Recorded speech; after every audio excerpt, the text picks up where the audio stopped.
Oh, right. Just hold. I always forget to do join a Discord thing. Hi, Fugi. Right, sure. Oh man, I really just need some chill grinding right now. I've never been more annoyed leveling a melee character in Path of Exile than I am today. My character isn't even like truly melee. He's like half melee because the other ability is a ranged ability I can eat out. Holy shit, though.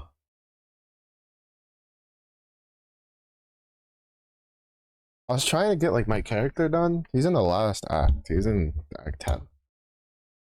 And I think in like Act 9 alone, my character died like 4 times because like no, like 5 is not 6 times.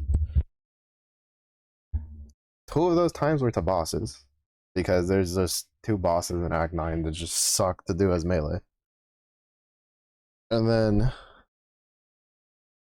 the other times were all because of the stupid Necropolis mods. Like, holy shit. They just.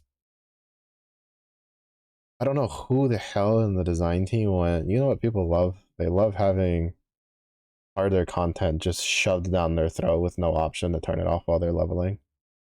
It's so high on the list of what people love in an ARPG. For no reward, mind you.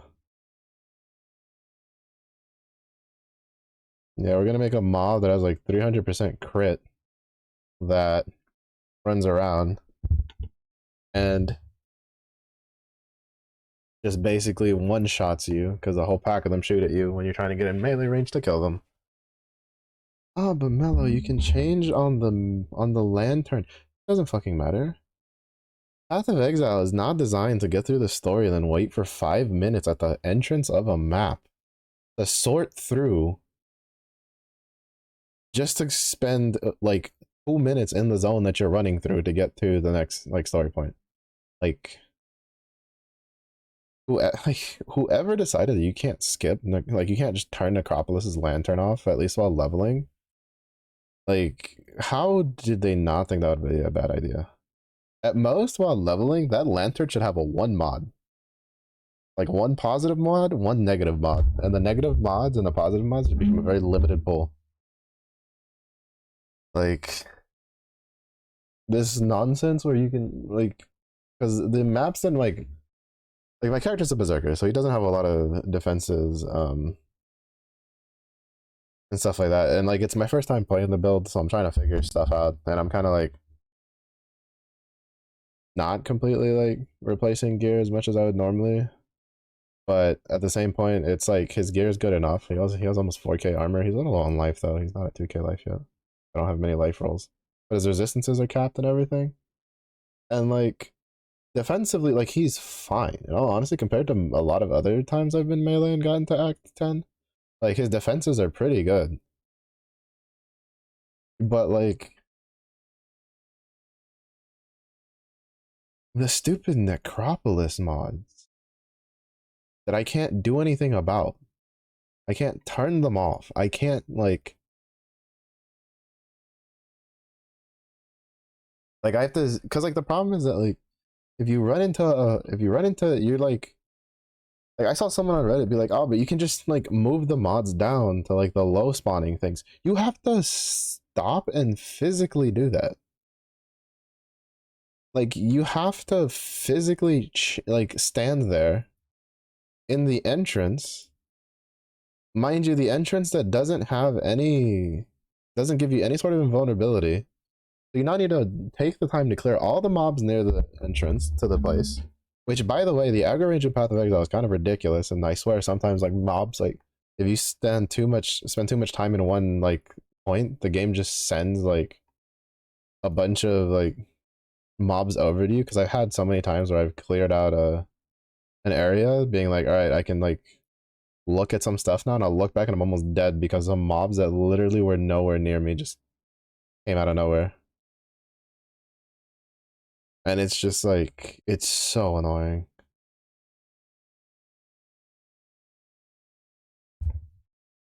Like you cannot sit there and be like, yeah, no, we'll be fine.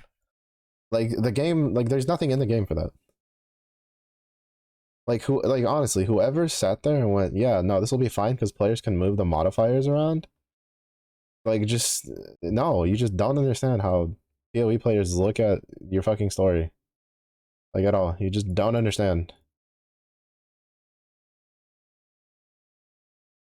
Like there's a reason why your veteran players call the story the tutorial on the katana,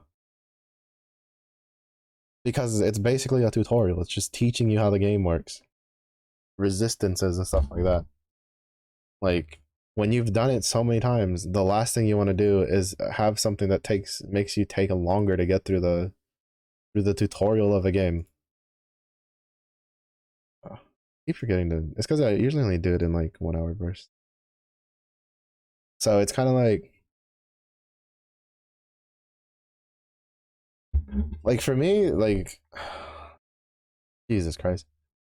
Like in all honestly, like they should have just kept them lantern for the fucking end game for maps. Like the corpses and stuff should have been like yeah, you can like collect them. Like I don't know, take like the really soft modifiers, like oh packs have slightly more HP or slightly deal more damage. Probably just the HP one, and like ghost some stuff in the campaign. Just to be like, oh hey, by the way, this is how this mechanic works. But like the lantern in and of itself should have never like should only ever be an end game thing. Like I swear this was some like dev's weird thing of being like, oh, we need to prep them for PoE 2 or some shit like that. Because I heard PoE 2 is like campaign is supposed to be much harder or like be much slower paced because of the difficulty and stuff. Whoever did that, don't do it again. Just don't stick to giving like ideas to the campaign. I don't like the changes to some of the bosses like early on. Like they were like, oh hey, we're gonna put the dweller in an essence thing, and I'm like, why? Like why? The dweller is like essence monsters early on like are usually skipped by most people, especially like by the time you hit the dweller. Like and like a lot of people just don't do essence monsters that early because essence monsters are really strong. They're guaranteed to be rares, and the extra effect from the essence can sometimes like really kill you. And then unfortunately you can't like technically you can skip the dweller, but it's like till later because you know it's a passive point. But it's just like why? Like why the dweller? Like they could have made like if you wanted like what they could have done for the essence, they should have done it for the fitted pull. They should have put the necro in that pull into an essence. I feel like that would make more sense because that's not a quest that people go and do like that's a quest a new player does like early on. That's like veteran players like skip that. Cause like the first because I'm saying I think the essence is I'm pretty sure the essence is random for the dweller. The first one I got was so fucked. Like it was just so fucked. It made that fight so hard. Like so much harder than it needed to be.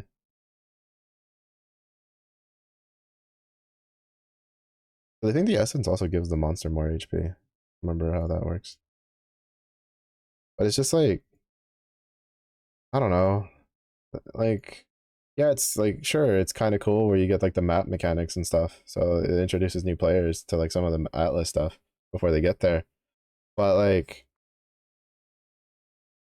when you've done something so much, so many times in a row, you kind of get real tired of like you don't want something to take longer than it has to, right? Like I don't have a reason to solo horse. Can I solo horse? Yeah, pretty easily, honestly.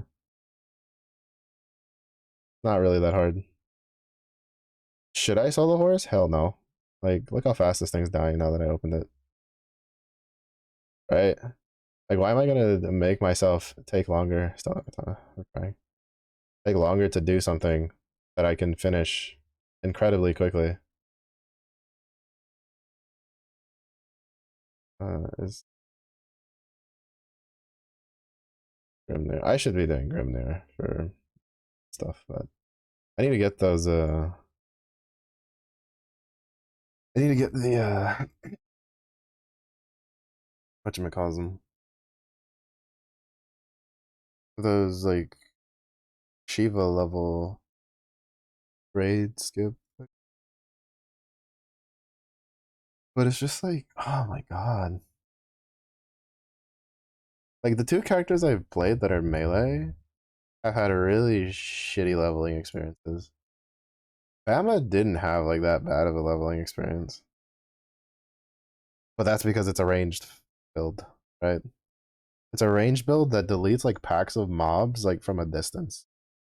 And it shoots like over walls and stuff sometimes depending on like the terrain. And it's just like, all right, I need to try. I need to do a turn with like Kaguya.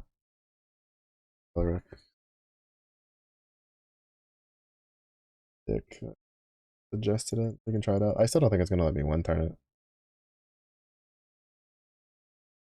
But it's just like, bro.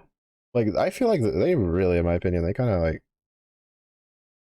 they kind of dropped the ball a bit in this Guild Wars, not Guild Wars, in this league.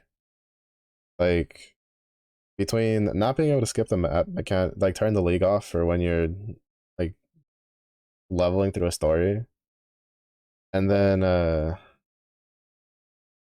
not being able to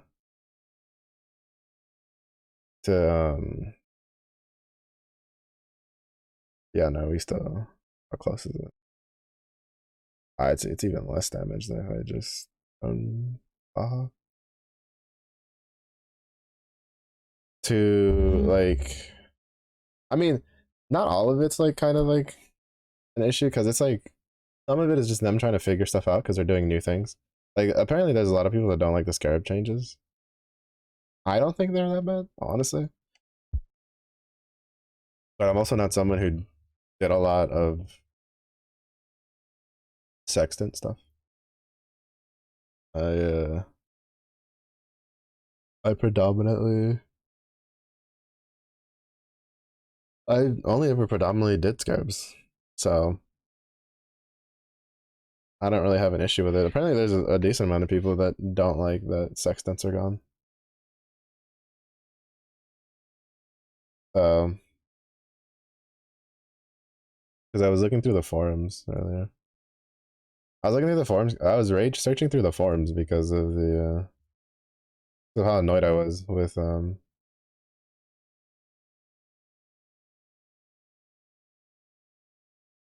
wait, hold it back. It's game mechanic, bro. Fuck that. Because like in part two, my character kept dying because of getting shotgunned by crit mobs.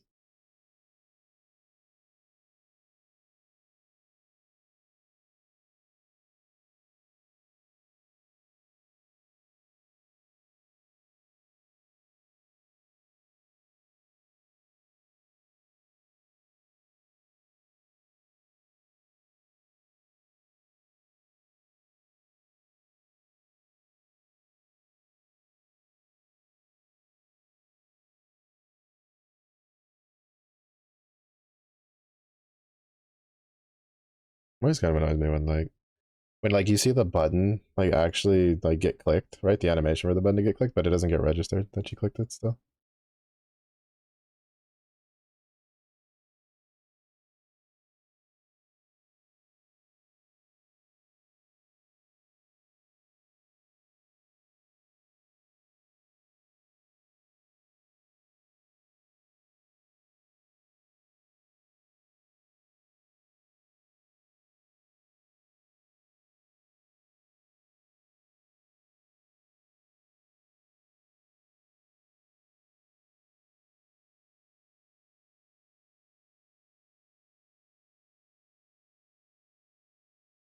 Oh shit, I did it in the wrong order.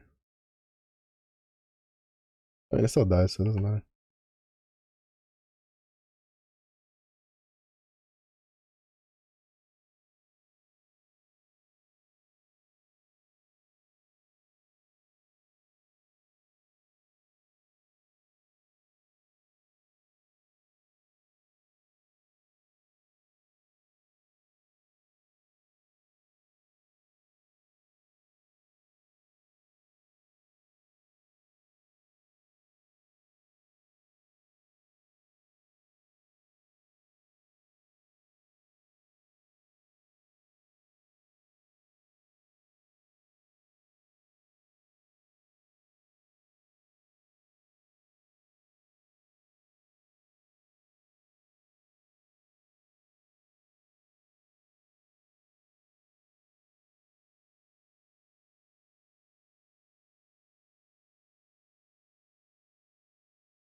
I'm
curious who's critting. Sometimes it pushes them past that threshold, but most of the time it doesn't push them past that threshold.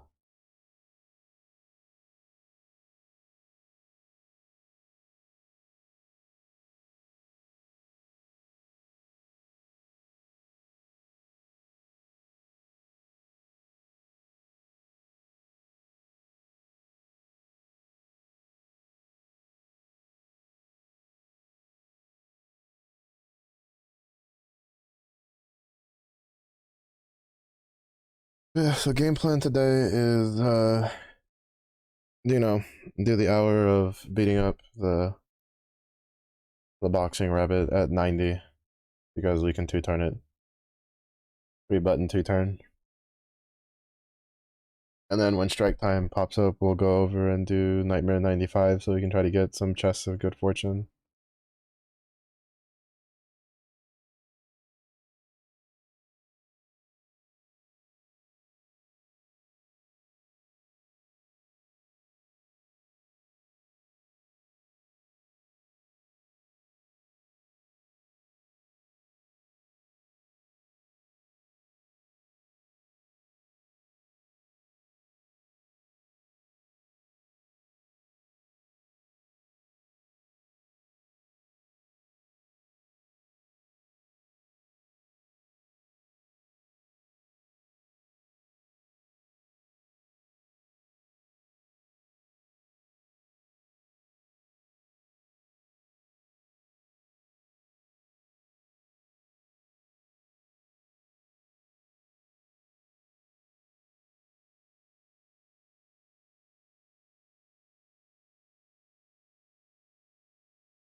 And then after that, we'll probably do some Militus farming.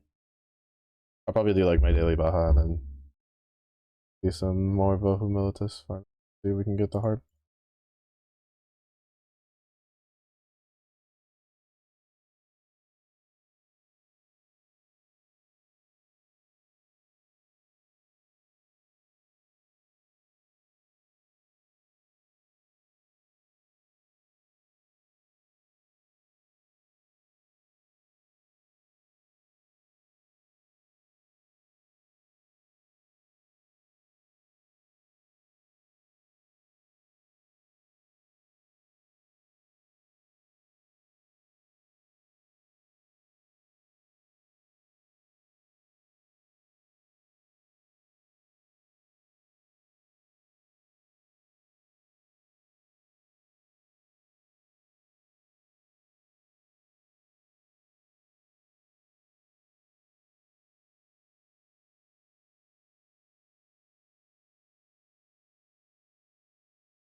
Mhm.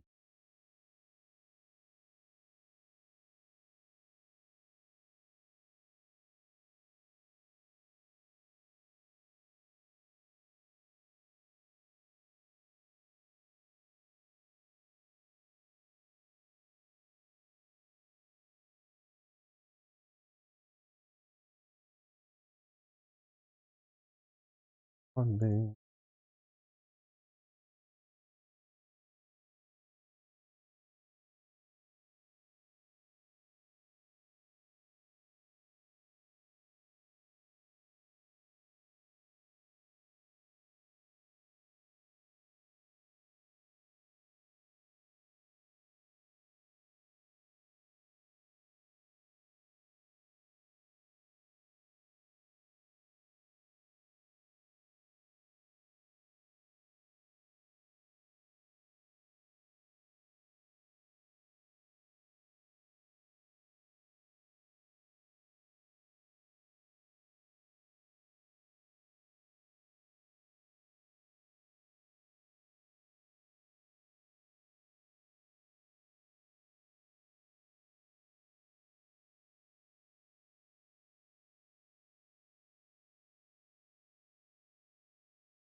Mm.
Yeah, unfortunately, I don't think we're gonna get enough of these things. Ugh, now I kind of wish I had grinded Lost Guild Wars more. Lost Guild Wars came out in a time where I really didn't like care too much for it, so I did like the bare minimum. Instead of taking like an hour or two. Like I didn't even take an hour, like a day, to grind points, right? Like I took like but if I had done what I did this Guild Wars, like I would have had more than enough of these to get get the Celestial Sword fully uncapped, and or at least like have it be ready to be fully uncapped because I still need to have this yet the swords converted. And yeah, hmm.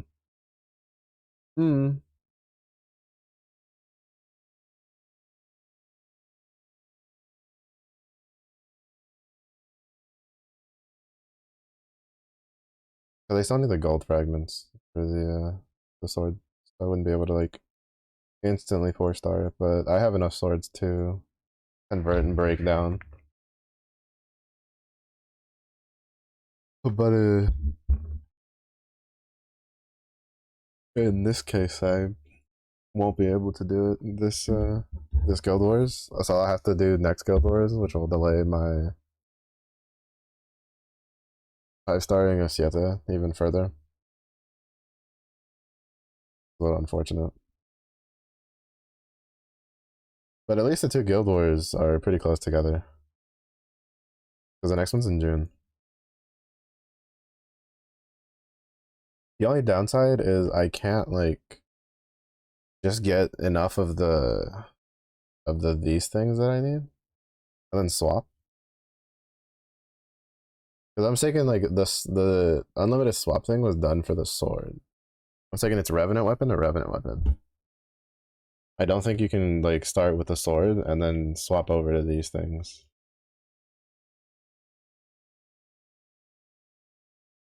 But oh, no idea.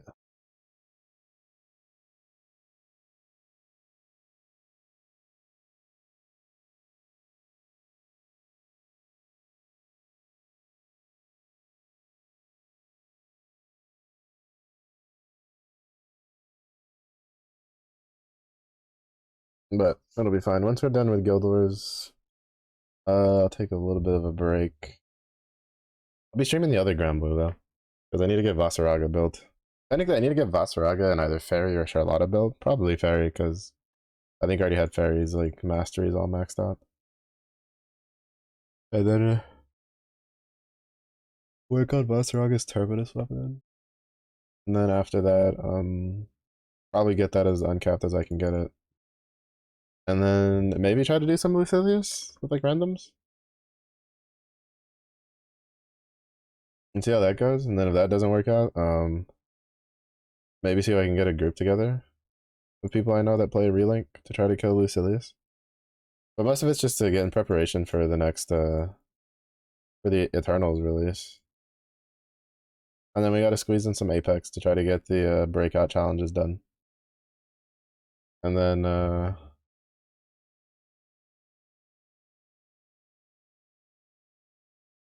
get our shiny little flatline skin and finish the BP. They have like 20 more levels left on that thing.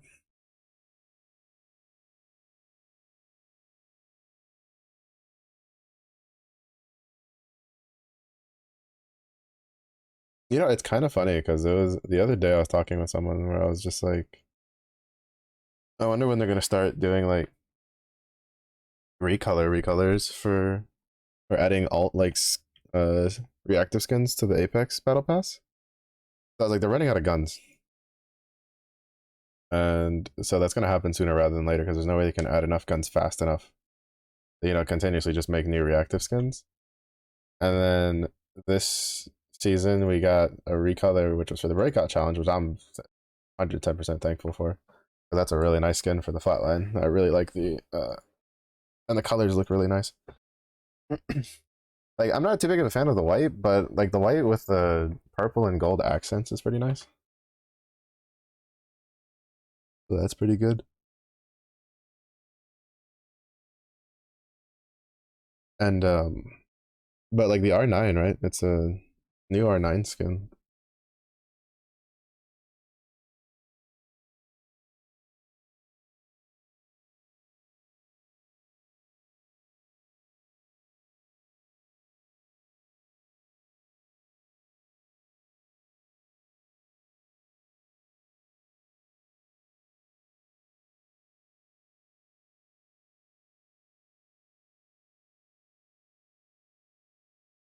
Not good.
I didn't realize like how much effort they put into this chibi.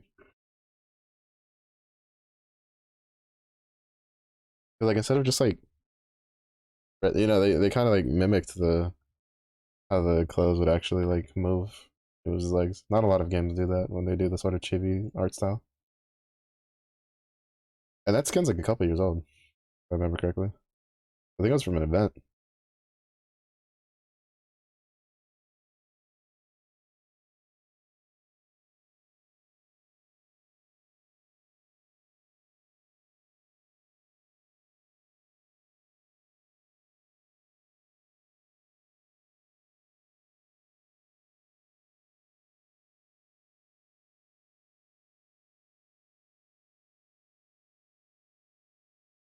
Ah.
Oh,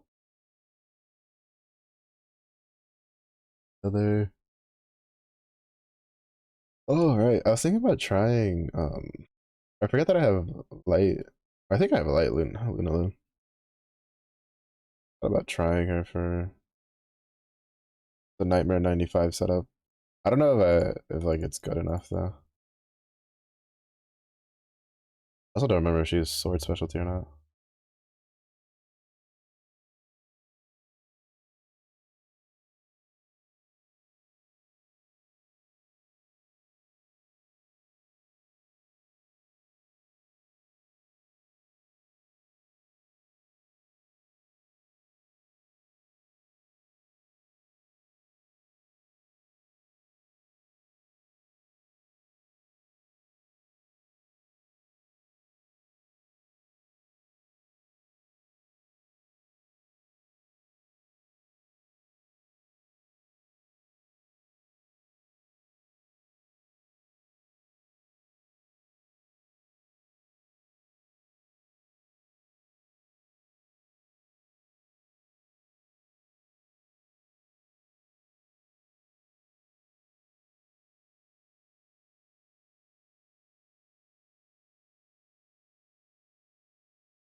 Mhm, mhm,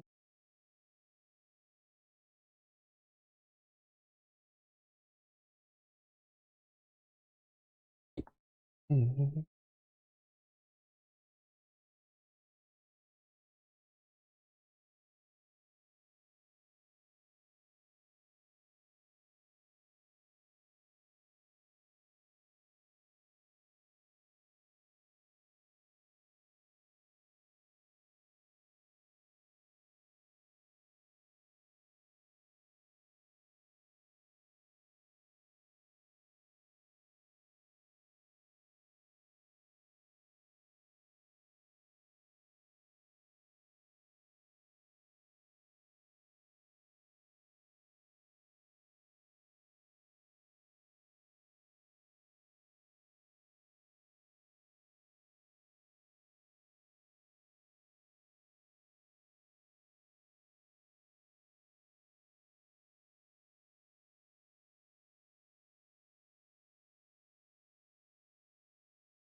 Lyric, welcome in.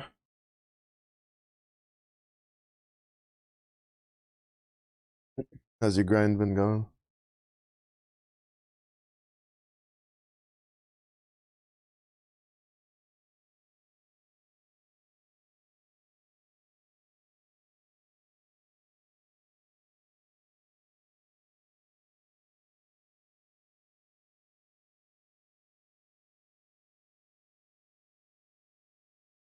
Alright, good to hear, good to hear.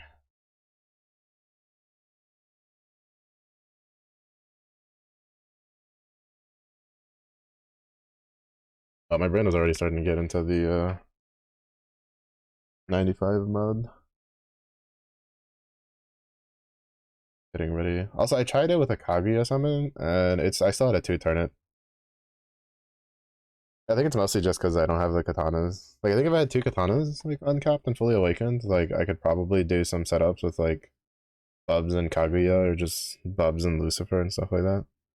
But unfortunately, like too much of my stuff comes from Omega modifiers that I need the elemental damage increase.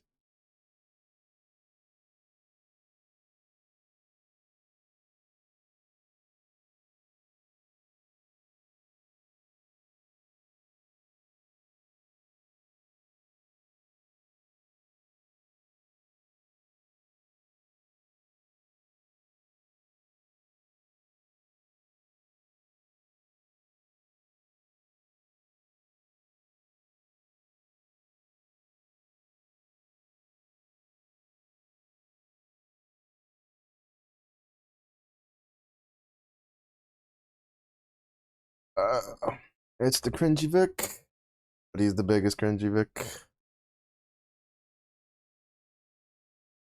What's up, Vic? How's the school stuff going? You getting biggest brain?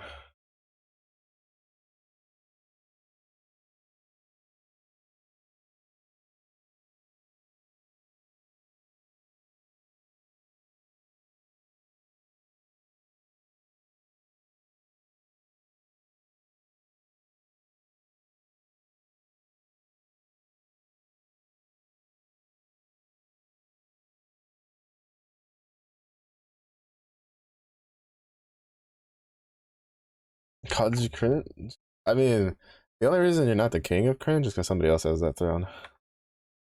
But you're definitely a solid runner up, though, I'd say. The biggest of brains? Bro, Vic's already teaching the classes. What am I even saying?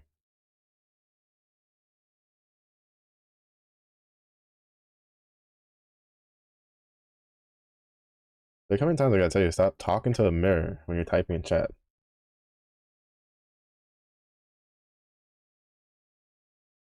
You don't listen. You don't listen.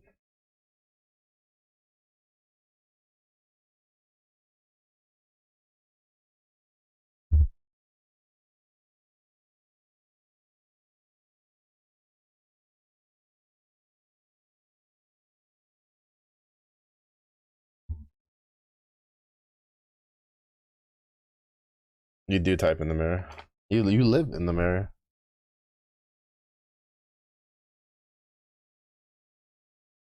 I tell you this, Vic. You're in the mirror world. Always have been. Always will be.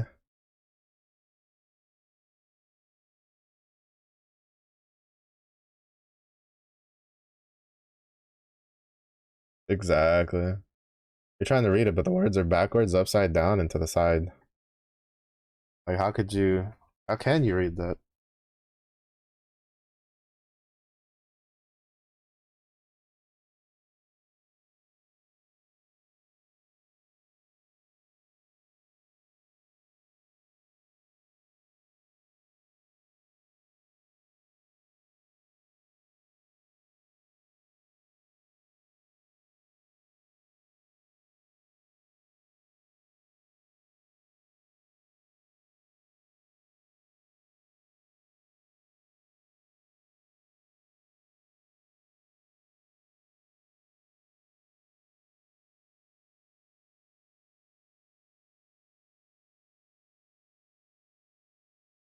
The letters backwards. Thick. I feel like that would like kind of just. I feel like that would just mess with the person. I mean, I guess if they didn't know any other way, right? It'd be like, yeah, easy clap.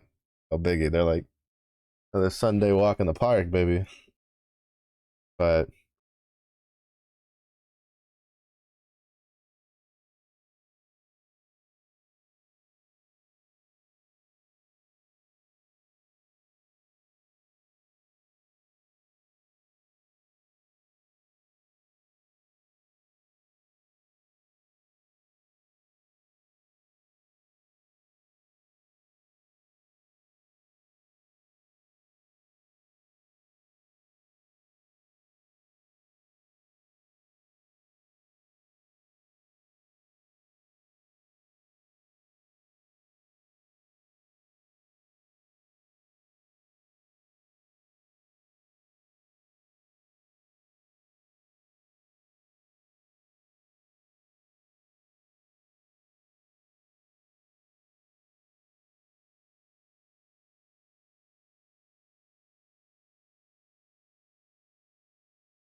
Mm.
So this one, we'll wait a bit and direction time should.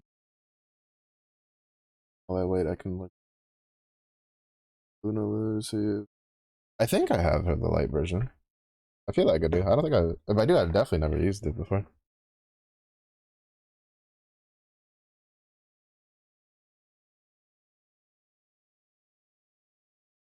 I should have gone to inventory.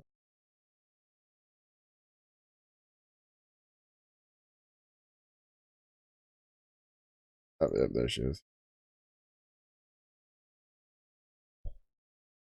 You've seen some use.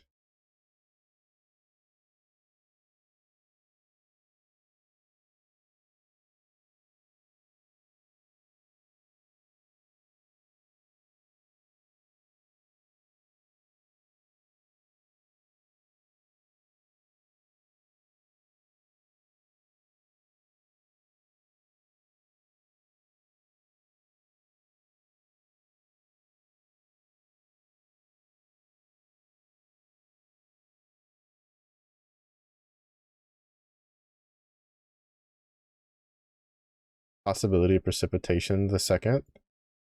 Making my head truly a cringe choice. The only proper cringe list choice is possibility of precipitation the 15th. On God, no capybaras.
Alright, so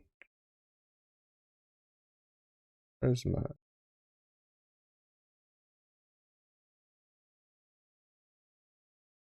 wait, where did I put that group? Oh, I did have light. So, wait, all this time I've been doing. Why did I think I didn't have light silver? I'm so confused with myself right now.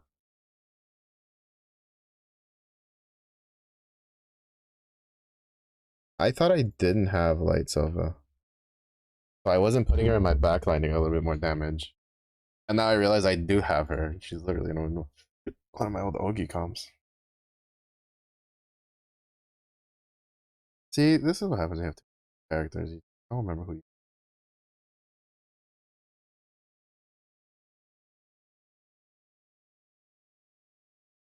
The 200 fight? No, I haven't even done the 150 one. I honestly don't think I can clear either of those fights. Like, I'm pretty sure I would just fall over and die in both of those fights.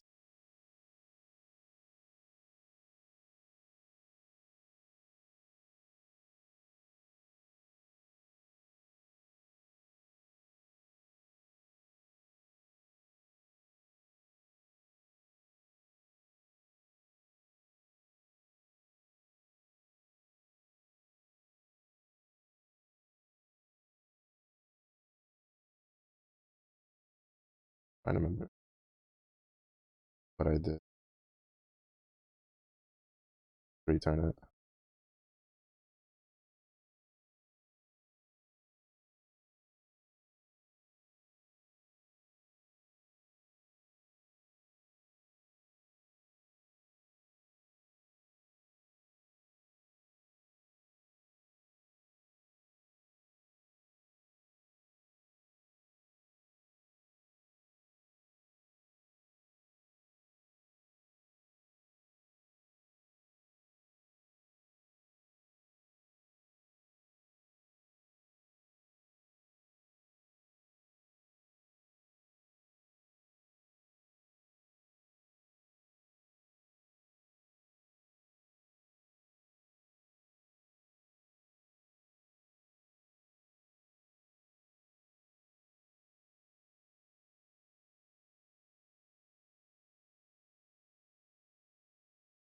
Right, I wanted to auto the second turn. Forgot about that.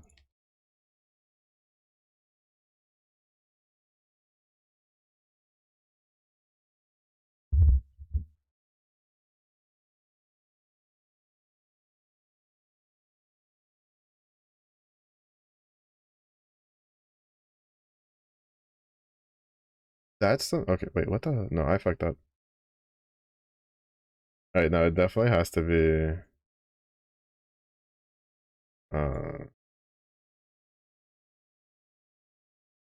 Has to be with Sandalphon.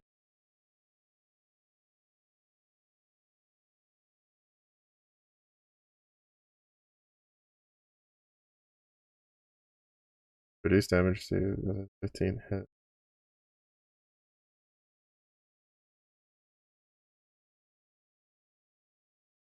So basically a bub summon +1. Let me try it one more time. I think I need to just auto on the second one.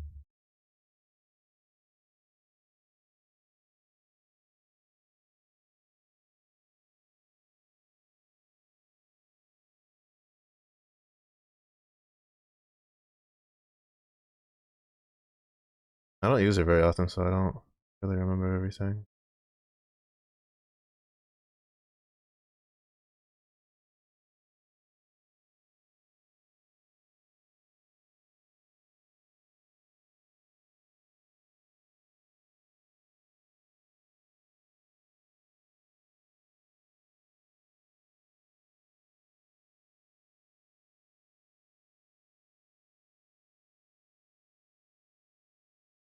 Alright, I need to dispel the dodge. That's the other thing I was forgetting.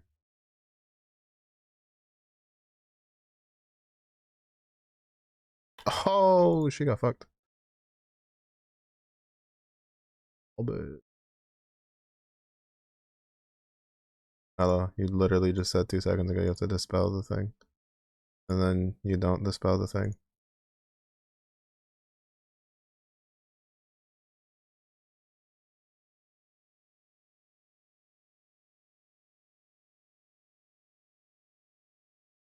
I need to re-remember how I was 3-turning this.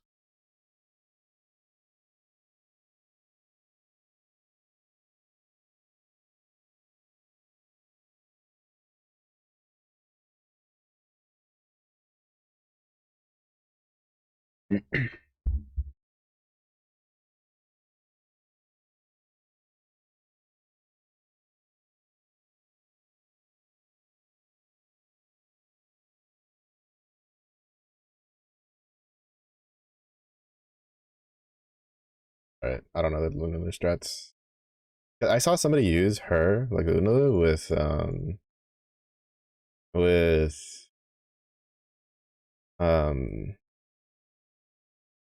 with Toen, so she would copy Toen's like flurry ability.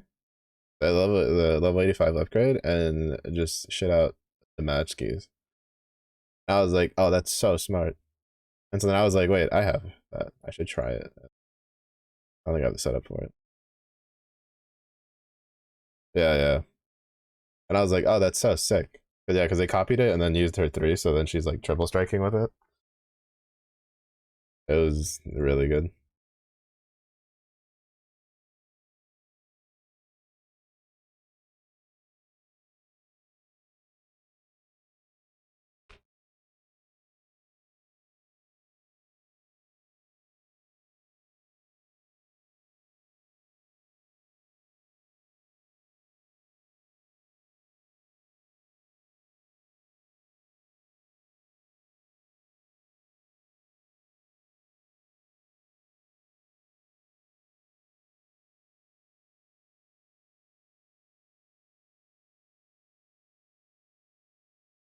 So I remember I was three turning it without like blocking the Ogi of these guys.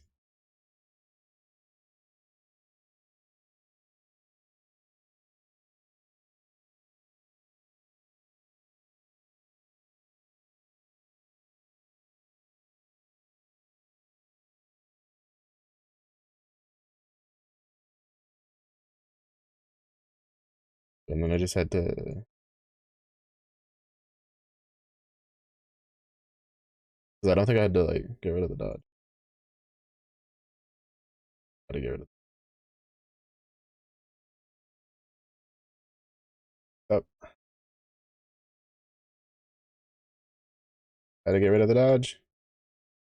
He dodged too much shit. I just saw him dodge an entire thing. Oh, I'm just trolling.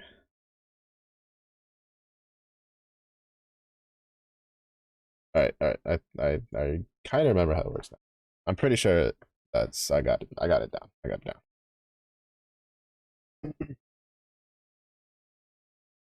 Still curious who they're gonna uncap for the next Guild Wars.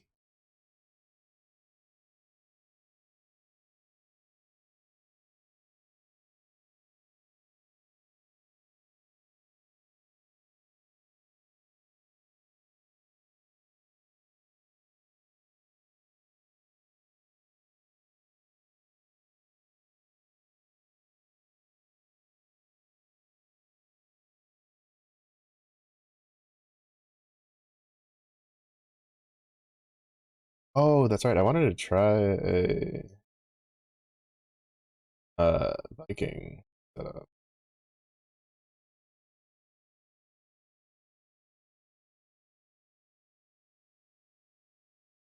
If I do that, then I lose Roar, Ferocious Roar, which I don't think is worth.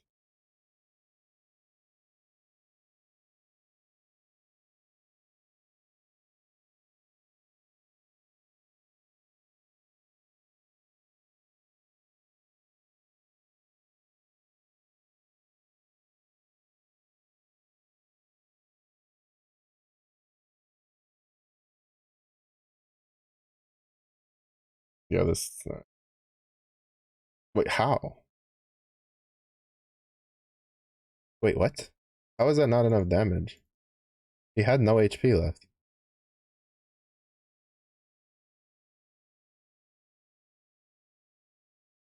Oh wait, I had to click Lucio's 4. Bruh. Playing too much PoE really deletes my brain.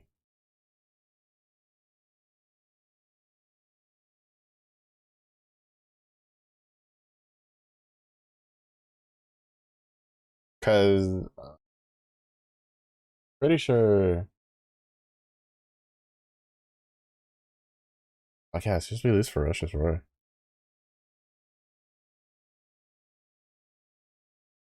I mean, we could trade Ferocious Roar for light debuff down.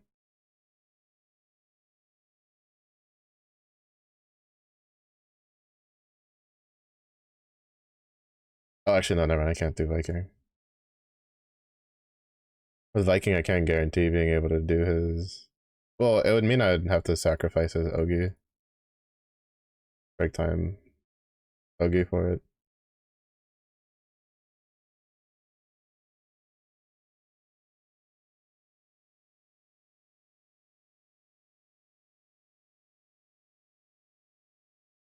Yeah, that's what it was. It was click, click, click. Right, I forget that he's at 4 with this way.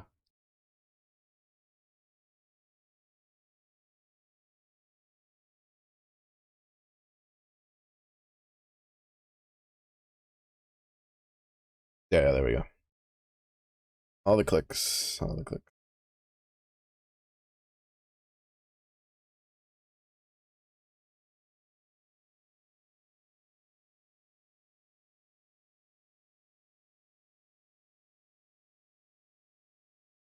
But yeah, if I do Viking, like, there probably is a Viking lineup, but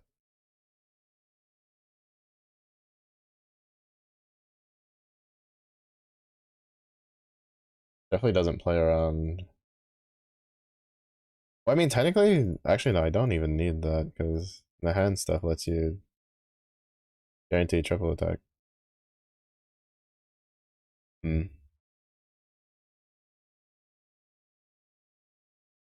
Also, I forget how cool Geisenberg's like uncap looks when he's in like the full suit of armor. Oh, that shit looks sick. I think I was watching someone do 150 with it.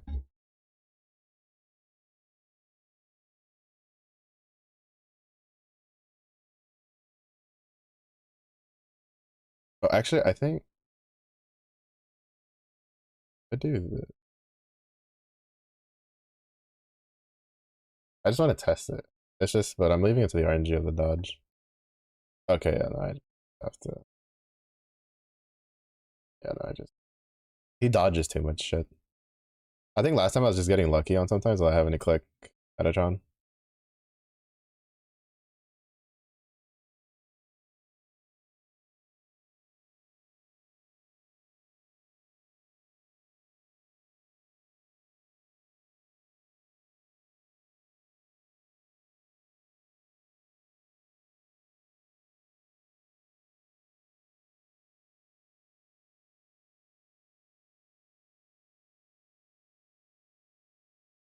Part of me wants to try with Viking.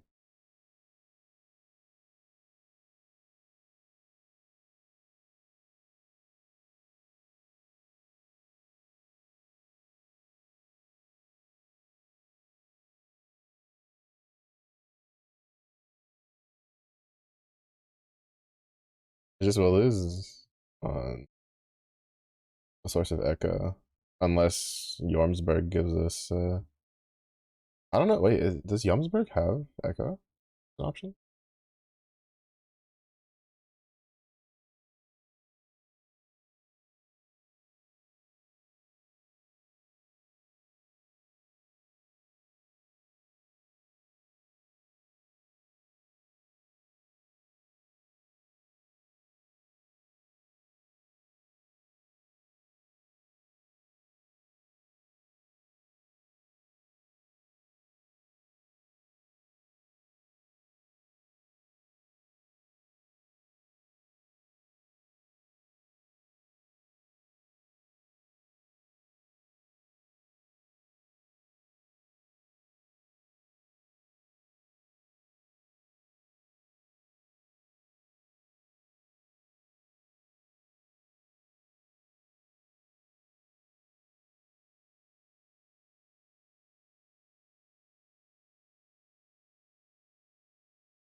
The only reason I don't want to try to do spiking things is it's gonna take me time to set that up, and I only have strike time for like an hour.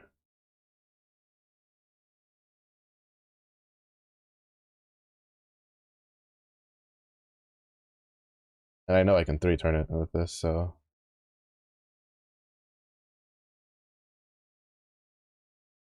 the only thing is I wish I had a way to fit in like a dispel ability so I wouldn't have to like do a summon. Even though the Metatron like animation's pretty fast.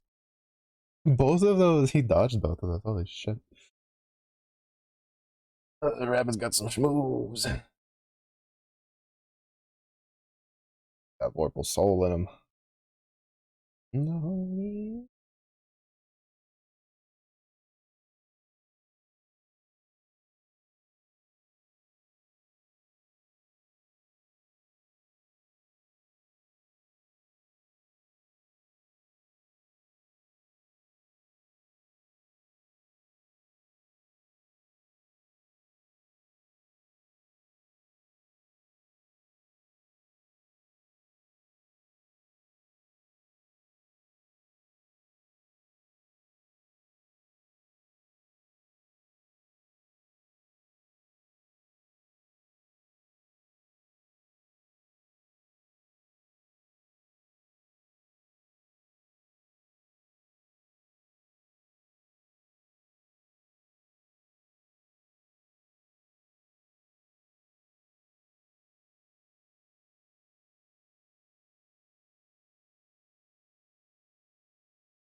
Mhm.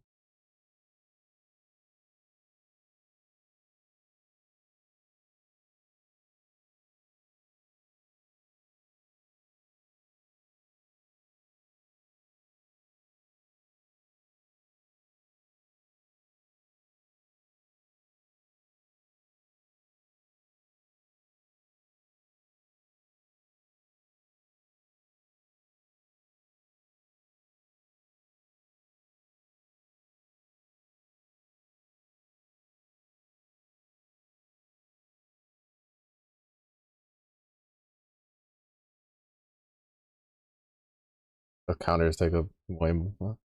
That's kind of like I forget how like well wait what? Oh okay. Whew, she's right. It's not time for him then. I was a turn ahead because I refreshed. My brain was thought I was on the next one already. This is not gonna. Actually, no, I should still be fine. Yeah, it's fine because that's a 2-turn buff. Oh, maybe I should just hit that because he dealt a decent amount of damage off of that.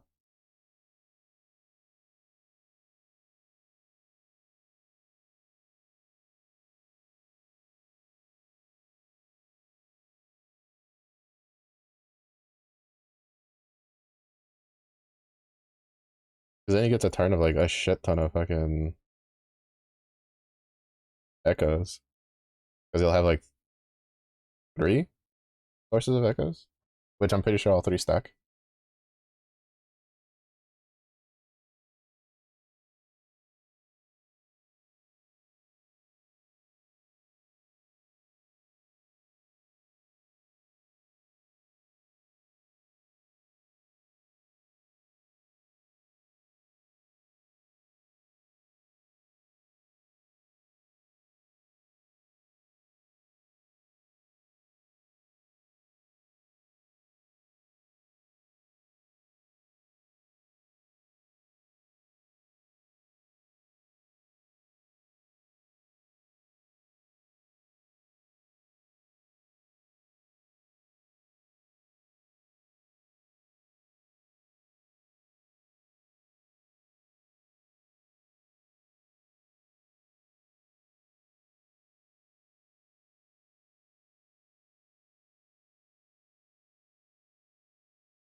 To be honest, I should probably stop clicking a summon there.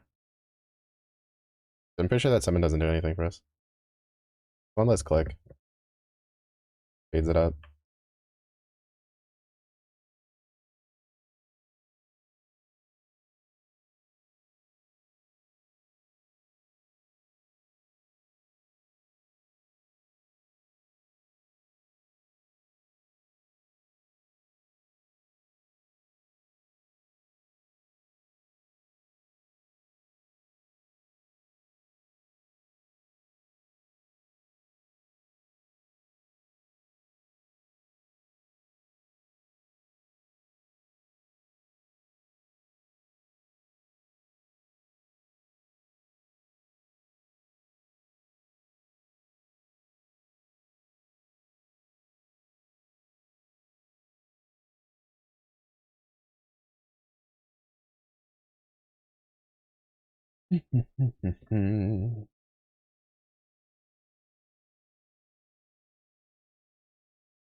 Yeah, I can save a click.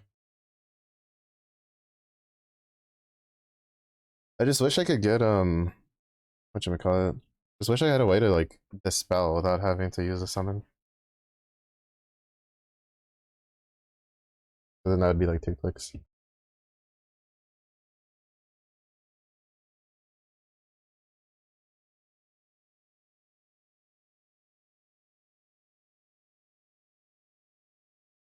Yeah, like the only way that clicking this summon does anything is if it's the Baja summon. Because I remember correctly, his buff doesn't do anything offensively.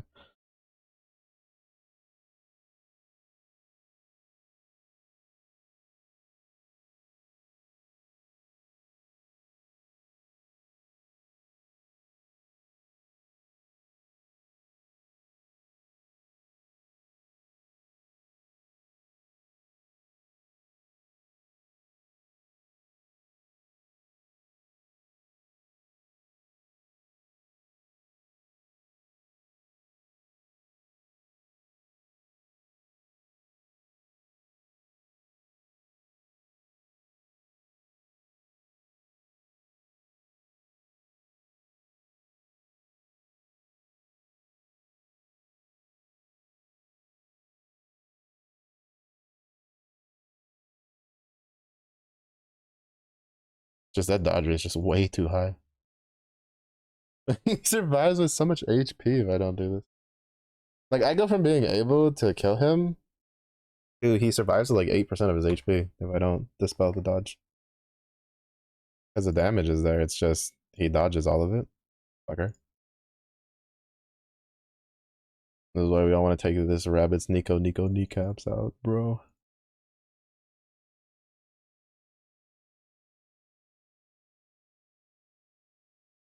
I will say that like seeing them add the ability to pick and choose with skills can be full autoed.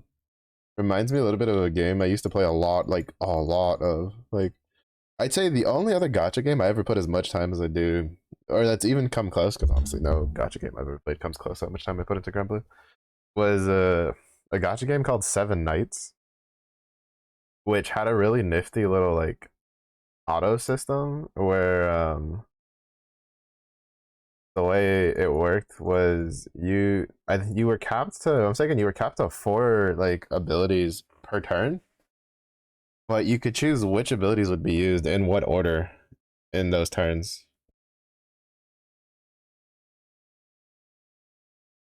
which was pretty cool. Granted, that game had its own flaws and issues to deal with, and that game was very like it was very hard for even dedicated free to play players to overcome the like pay gap, and that had like way more. That had actual PvP in the game too, which gave pretty decent rewards. So it's you know still had some pretty steps to it, but I remember the game was pretty fun. I don't remember what ended up like making me stop playing it because I think there was like an update or something where I like just couldn't keep up with it. Oh, I think it was the case that like the grind that you had to keep doing in order to continue like to be able to do content, like quote unquote current content, was just so much because unlike Granblue, like in Granblue characters can make things a lot easier. This is a fact. And there are characters that are completely useless. This is also a fact. But on average, and especially if you've played like the more recent collabs and stuff, they've done a very good job of releasing characters that, well, they may not be like the most broken thing ever. They're useful and they are, competitive enough. Even though we're back in the phase of most of the really strong units are seasonal units again. But like there's a lot of things that it's just like for instance, my light team right now, except for like Sandovan, I've had these other characters forever. I've had Nehan since he was out. Like stuff like that. Like and yes, like my team's like full grand characters, but like 2 of these grand characters have been around forever. Where if you actually wanted them, you could have gotten them by now for sure. With no like money investment if you cared for them. And stuff like that.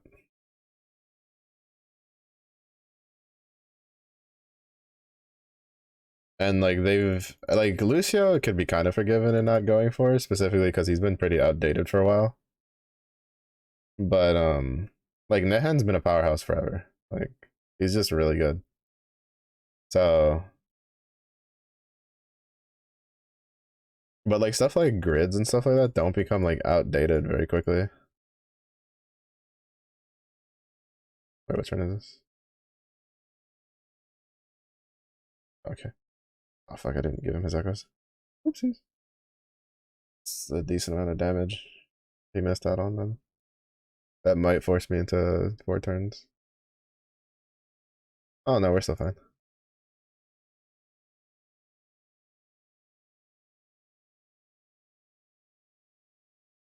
But like there's a lot of stuff that's like it doesn't get outdated very quickly. Like, cause like I'm just thinking, right? Like for water, like Poseidon is still one of the premium characters you want. Even with Gabriel's release, like he's still extremely powerful, and Poseidon's been around for a long time. Uh, Fire wants a wellness. Percival, Michael, like units that have been out for a bit. I wouldn't say like a super long time. They're all like units that got released in like the last like year or so. But definitely doable to obtain all of them if you're someone who plays the game a lot. Um, and I'm not actually someone who plays the game a lot. I just do the events, and the events like I do the events very casually. I don't like I don't get a bunch of the draw boxes done or anything like that. I usually show up, empty out, or not even empty, just like reset the first 4 boxes, and then do my daily like 5 raids a day to get the gems thing, and I don't do anything else. Oh, and I first clear all the all the fights to get all the free gems, like stuff like that. Like that's all I do. And the amount of like grand characters I have is pretty extensive. Granted, I've also been playing the game for years, but like I don't know. They also do a really good job of like when they do usually for more so for the gacha units, honestly. Like the gacha units, I think they have a more positive track record for when they do like rebalances and like full limit breaks for it. Well, mostly the rebalances. The full limit breaks are pretty good usually on in most cases. But when they rebalance the gacha characters, they're usually pretty good. And they make like characters that are completely useless like usable. Or even pretty good in like just all around. Or even in niche scenarios. Like I think Razia is like one of the ones where I think she flies under the radar. Because she was kind of good when she first came out. And then she got power crept to hell and back. And then when when her full limit break came out, like I heard a little bit about it, but people didn't seem overly impressed with it. But then when I used her, I was like, bro, she is incredibly powerful. Like she does a lot of damage for someone who's supposed to be a tank. So, and there's a couple other like characters like that. And in water is really similar too. And before her uncap was borderline like no point in using it because she wasn't that great. Like she was pretty good when she first came out, but then she got power crept really hard, and she just couldn't keep up. And then like after, with her full limit break, I think she's still considered like one of the top water characters right now, especially in like harder content. So it's just like I don't know, they do a very good job of uh, I guess they do a pretty good job of like dealing with, for me personally, well I don't usually feel a lot of FOMO anyway. I feel like they do a lot of job, like pretty good job of like FOMO with stuff, where it's a case of yeah, you may not have like the newest character and you may not be able to like outrace the guys who like have the newest characters and stuff, but clearing content is still like perfectly doable with like older characters. Like Robin Hood's setup is like Earth Robin Hood's default setup to this day is still using two of probably the oldest characters in the game. Well, not oldest, but like two really old characters. Granted, one of them is a Zodiac unit, but you would have already had like at least 3 chances to get her by now with Mahira, because you could have just sparked her on the Zodiac banner or any banner she appears on for that matter. But the anniversary one, where she's guaranteed to be there, and it still uses Sora's, who's like an old ass fucking SSR character, which I'm pretty sure most people would have gotten by now if they've played the game for any like extensive period of time. And then you use Lobelia, who is a grindable character who's been available for a long time. Like it's really good. I think we can make do this one.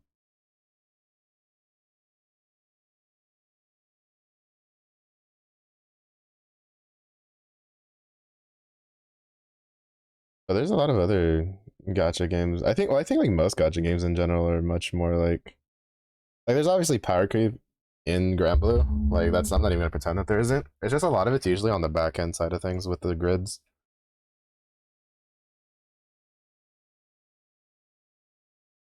or like at least the more like common like progressional power creep is like from the grid side of things. Because a lot of times what happens is like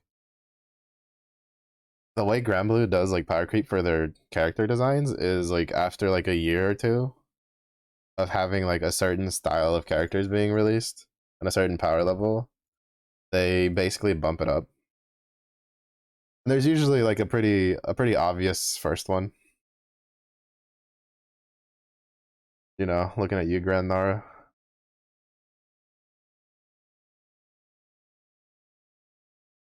but it's kind of their MO at this point. And then for whatever, and then like they kind of cycle through what element's gonna be like grossly powerful. Dark's always gonna be strong, but like for the other elements, they kind of like cycle a bit. Like for instance, fire is getting a shit ton of strong characters just back to back to back to back. Like I don't know what Fire Lord finally played the long game and made it all the way to high enough into the like balancing team and development team to kind of like be like, yeah, we're releasing all these good fire characters, baby. So we've got like Wilderness Percy, Michael, Grand Zeta, Summer Neza, or Yukata Neza. Like before that was Summer Kambira, Holiday Nemone. Like a lot of the regular fire characters are also just really strong with like Elmot and stuff like that. Like it's so funny because like fire used to have like the shittiest characters. Like they got left behind on one of the power creep waves, like pretty badly.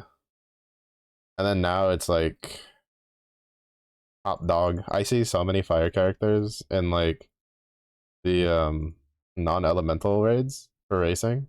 And part of that's also again also the weapons, right? Like I see a lot of like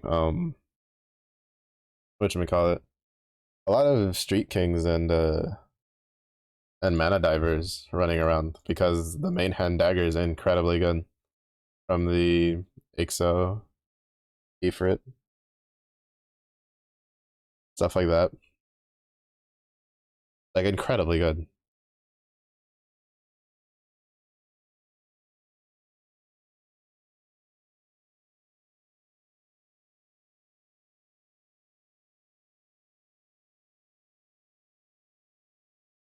Which is why I am lamenting my woes and hoping they do a full sweep run throughs of those again. Because I basically missed all of them but the last one. So I don't have the water one, I don't have the wind one, I don't have the fire one. I'm kind of embarrassed about not having the fire. To be honest, I could care less about not having the other ones. I don't like not having the good grindable fire weapon unless it's locked behind a ridiculously tedious grind looking at you sandbox.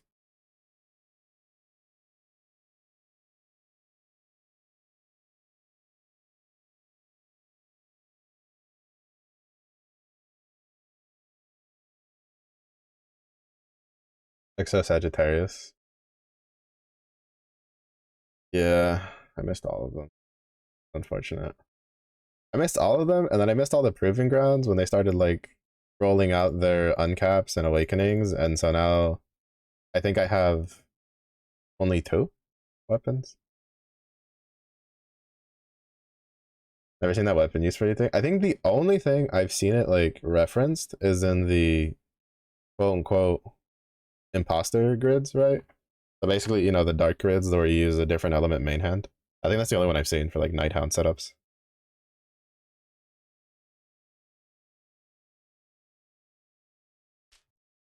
But I don't think I've ever seen another like a grid that actually uses it for real. Mostly because I think like Wind has a lot of competitive main hands for all of the slots.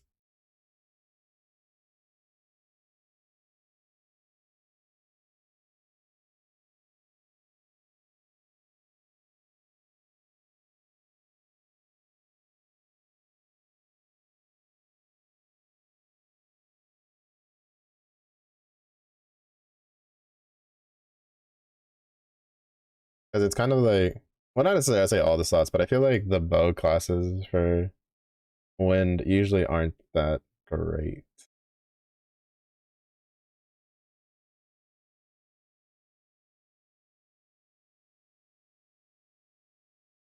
Compared to like what you can do with the other ones. Like, why would I run a Robin Hood when I can just run a Mana Diver? And then I don't have to fumble my grid. Yeah, the only actually, to be honest, the only ones that I'm kind of sad I missed are the Ifrit and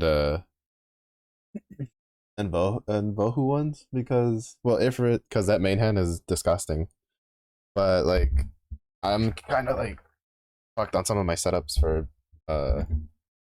Paladin for Earth because I don't have the spear.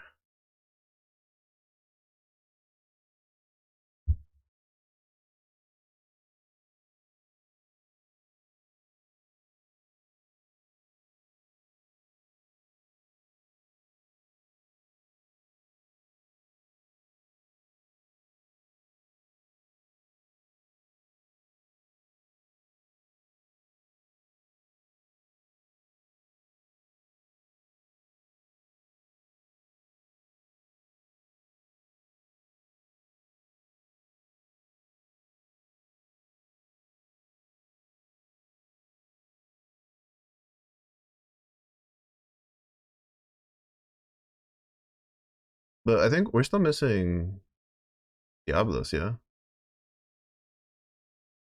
for for the Exos.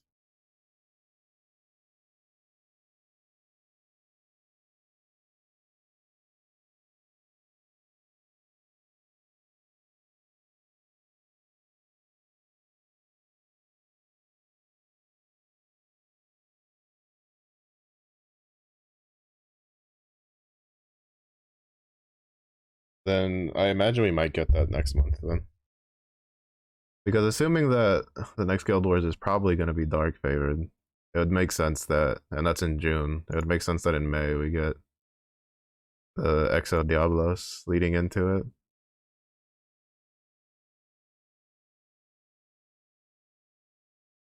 I'm just curious what Dark character they're going to uncap for it.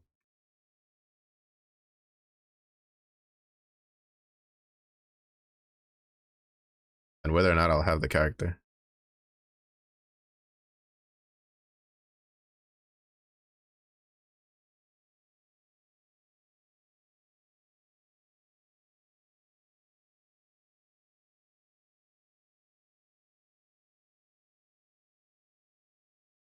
Hmm.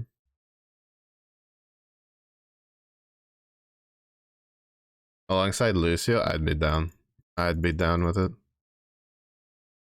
Give me two busted characters that I own. Like two busted like uncaps for characters I own. Count me in, bro. But like honestly speaking, I think it's either if it's not Shalem, I have a feeling it might be Olivia, like Olivia Grant, where they might just turn her into her Earth version.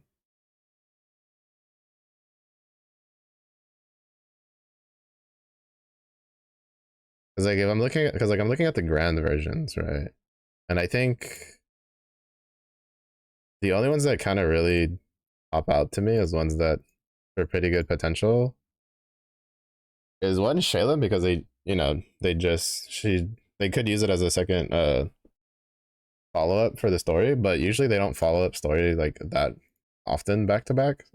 That's why I feel like Shalem's like could be and couldn't be. Depends on how much they want to like pump the story now. Because like the ending of this one like talked about how it actually directly took us to like the end goal area. So that's kind of alluding to some stuff. So I wouldn't be surprised if they plan on picking up the story a little bit. But Olivia's like has a non-grand version, which is better than her grand version. And we're going into a dark favored guild wars. I really wouldn't be surprised if like they just took Olivia and they just like, uncapped her and made her really good. Again. Because she used to be really good. And then she got power crept really hard. Like I feel like it might get the Orchid treatment, where Orchid was pretty decent, fell off, and then got an uncap. Don't don't don't opening my wounds there. You're opening my wounds. I've been waiting for a Sturm uncap ever since they started uncapping the grand characters. Oh, I've been waiting for that for so long, and I just keep seeing fire character after fire character get uncapped, and I'm like, oh, so what about that Sturm? What about that Sturm? I mean, to be fair, actually, like to be fair, looking at it now, the only grand fire characters that have been uncapped are Shiva and Recom. Actually, no, looking at the grand characters in general, a lot of them don't have uncaps. So They're not getting as left behind. I was under the impression that there is no way you fucking survived the Tarn, you sack of garbage.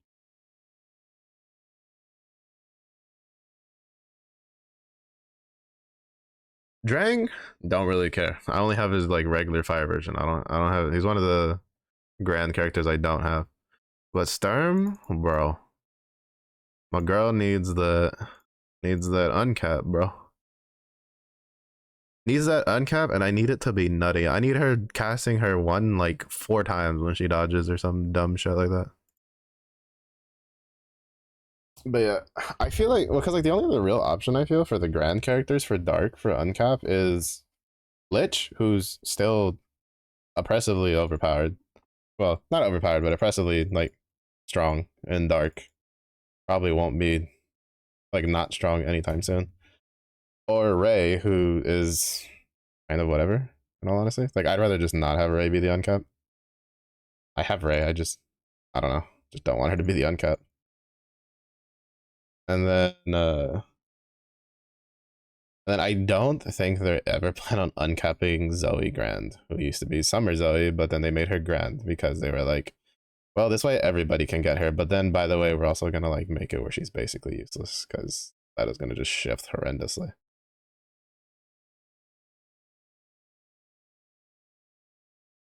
So yeah, there's that. I would say regular character wise, it's a fucking. I have no idea who the hell they would do. Maybe Kalulu. They have so many choices they could do. Kalulu, Predator, Tanya, Wolf. Wolf would be pretty cool. They gave him and Rennie their uncap. That's definitely a dark character that's fallen on hard times. Still useful, but definitely like Wolf carried a lot of my teams early on.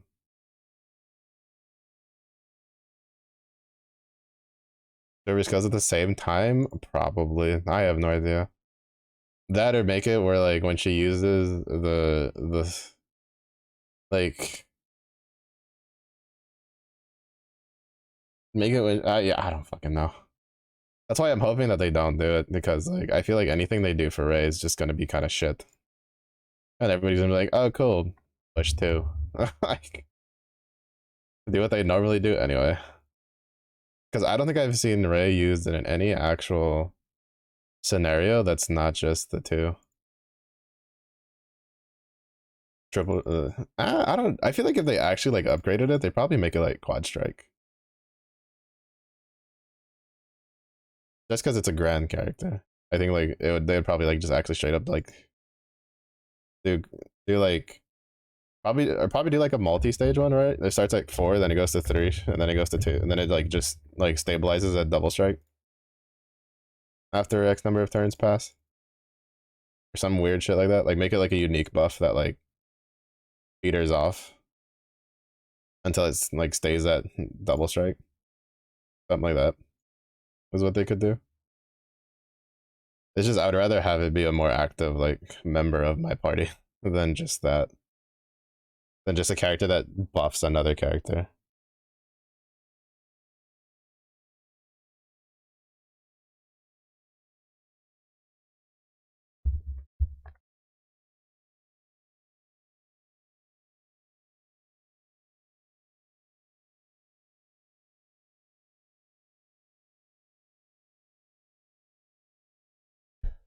Because you know how, bro, it's like it already kind of annoys me that like a lot of dark setups just revolve around Nier.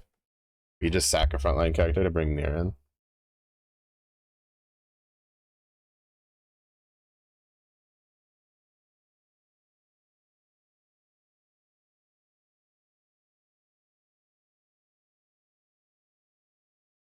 Quad strike, pathetic, bro. Not even. Could you imagine, like, bro? Could you imagine quad striking? Like you have so many characters in Dark that if you gave them quad strike, they'd be absolutely busted. Like, there's way too many. There's just way too many.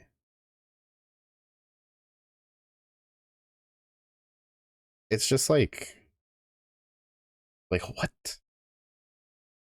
What? Like I'm just like just thinking about it.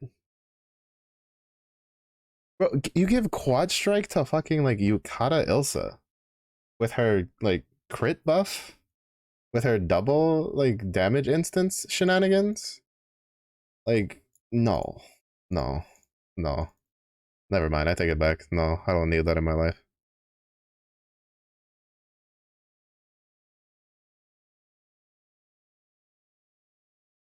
Like you swap and then like oh no, no. I mean like no, no. Dark doesn't need that. Dark's already too strong. We're gonna pretend that's never that has never left our ideas.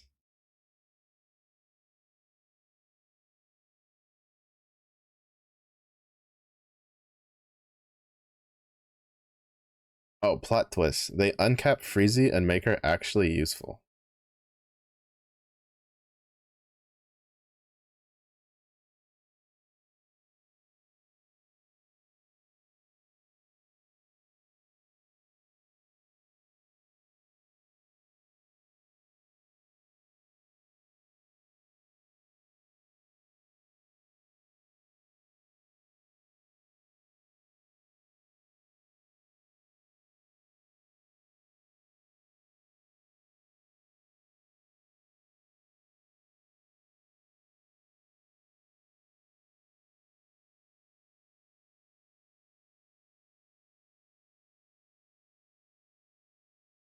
That or they could have reached real deep and uncap like Dark Beatrix. But I'd rather they didn't because I don't like dealing with her mechanics.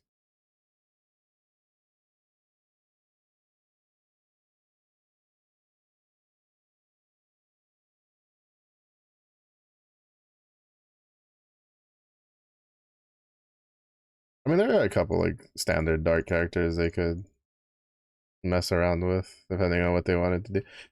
Bigger plot twist: they uncap Forte and they make her a beast. So that way I can have Mama Forte frontline for life. Full turn funny. I don't think we need to give them any more ideas for how to make like dark and even more busted like element than it already is. We're just gonna shove that one, pretend it never happened, and we're just gonna say, yeah, uncap Olivia. Thank you. And make her stonks.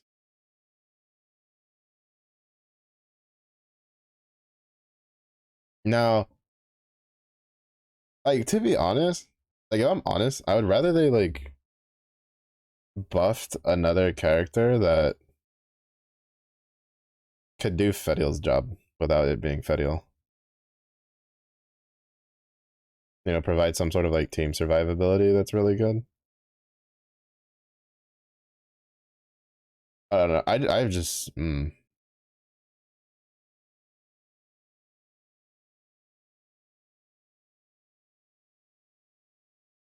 just that 10,000 shield is so strong.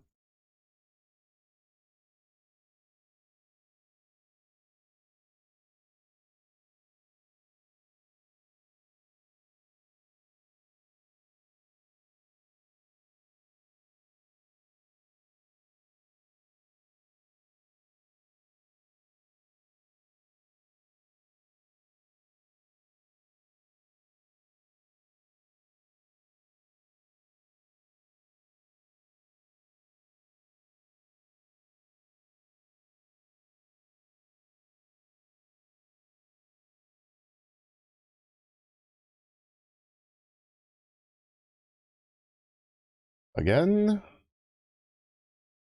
bro, how are you surviving to 4 turns all of a sudden magically when I'm almost done with strike time? Oh, it's probably because a little bit of stats of not having a Transcendent Lucia. That's fair. This will be the last one though. We'll be done with strike time after this one.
Oh shit. Oh, they both landed. Thing. The wing buff.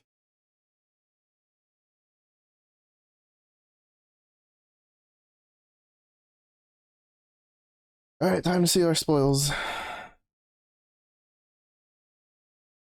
Two chests of good fortune. I think. I'll take it. That's two more of those.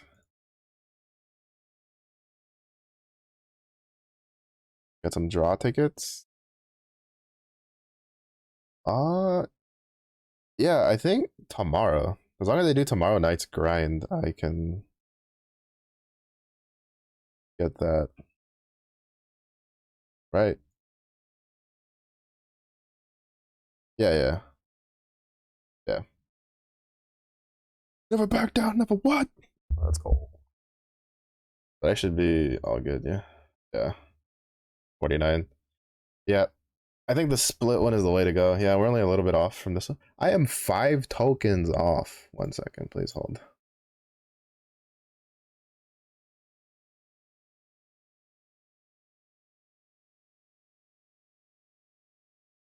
Please hold.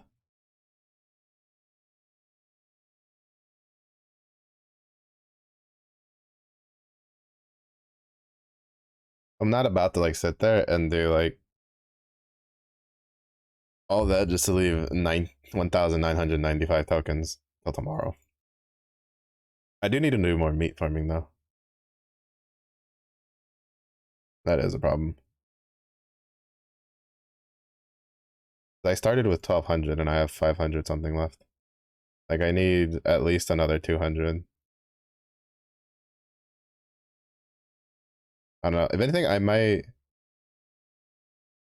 do some meat farming like before stream. To the other side. Mm-hmm. Oh wait, I can't change it. Never mind.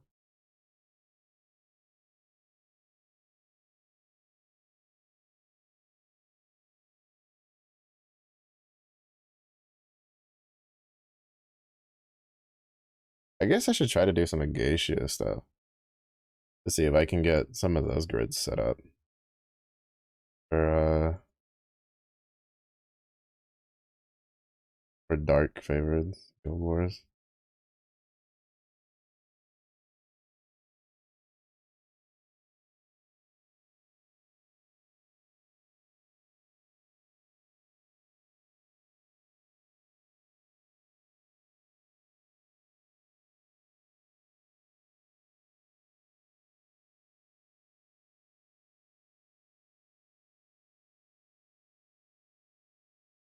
Nice. 27? Not bad. We'll probably get well, I don't plan on streaming it. I might not. I haven't decided yet whether I'll stream Friday night. But not bad. Not bad. Not quite. Basically, just shy of a 40 bucks, I think. If I could kill Nightmare 95 a little faster, like if I could 2 turns Nightmare 95 and 1 turn Nightmare 90, like probably definitely would have been able to 40 bucks this Guild Wars for sure. Yeah, so we're at 51 for the for these, which kind of sucks because we need another 39.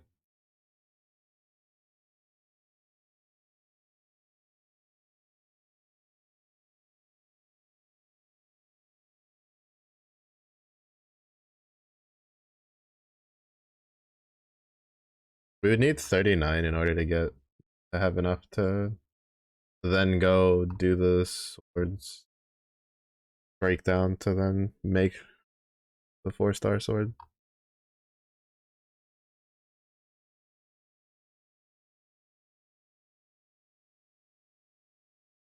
If I'm mistaken, it's 15 per. Yeah, it's 15 per. I need 3 more, so that's 45, and I'm saying you need another 45 for um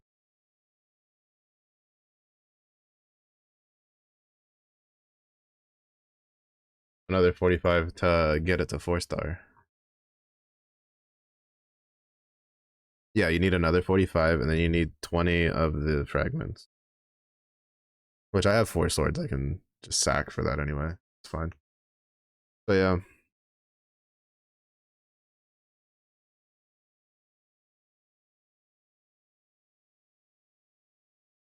Yeah.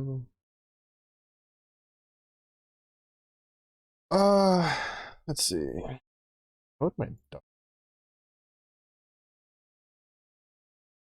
I don't know if I'd actually have a stronger this because I have this one, and then I have 3 skill level 15 sticks. I think the only way I get a stronger grid is if I do like an geisha grid, but grinding out like a geisha weapons enough that it would matter is a pretty far-fetched dream. If anything, all I really need to focus on is getting this to 5-star.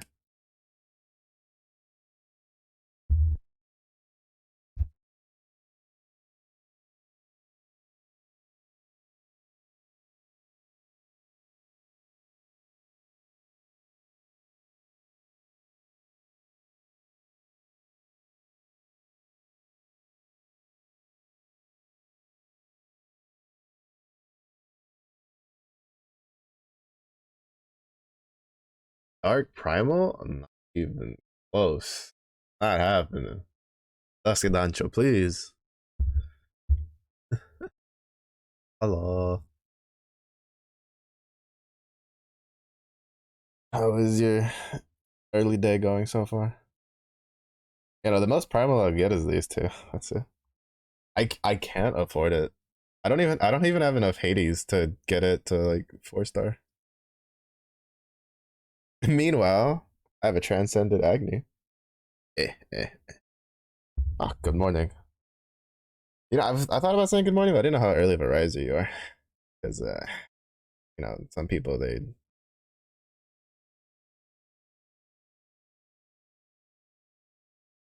I am not one of those people. Yeah.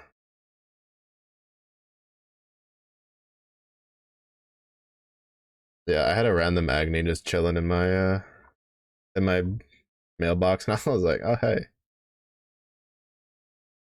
I think I need 2 more for the aura.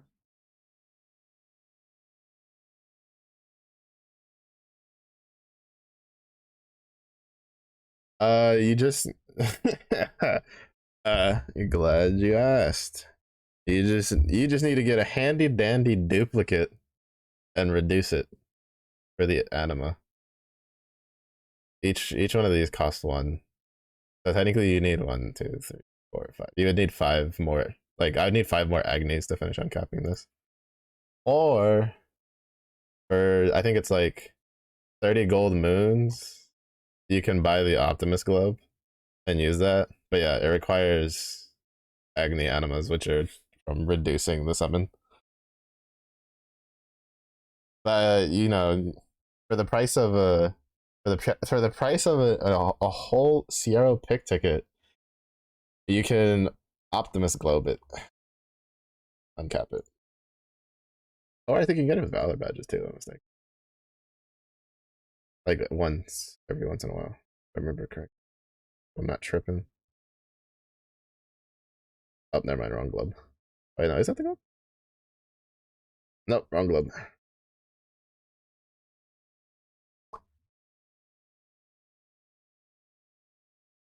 But yeah, either one of those two is how you do it. I had enough Agnis for me. I think well, because like to 5-star, you also need the anima. But I 5-starred mine with the globe they gave us for free a while back. They drop celestial weapons. Yeah, it's like a 0.2% chance on average, from what I understand. The new celestial weapons. These bad boys.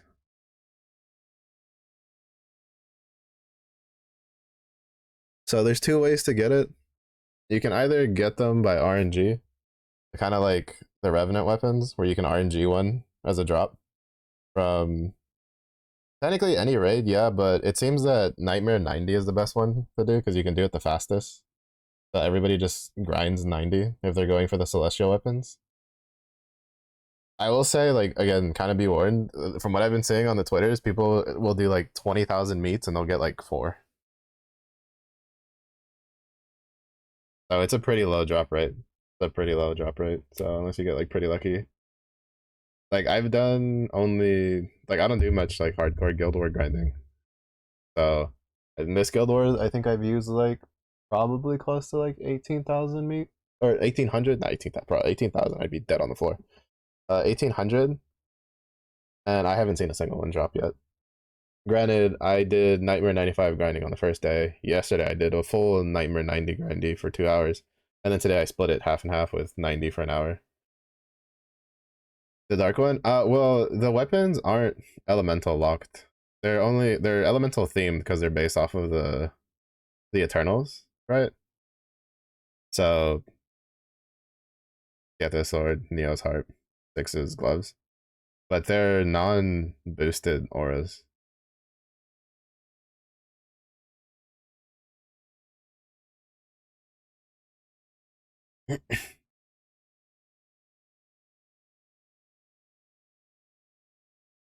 Like they're good to have because they're strong, but like you basically go based off of what it is. So I'm working on Getha's sword because I can use it in fire and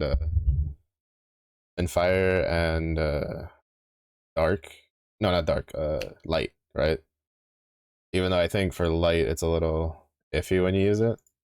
But even then, like these two bonuses are really good.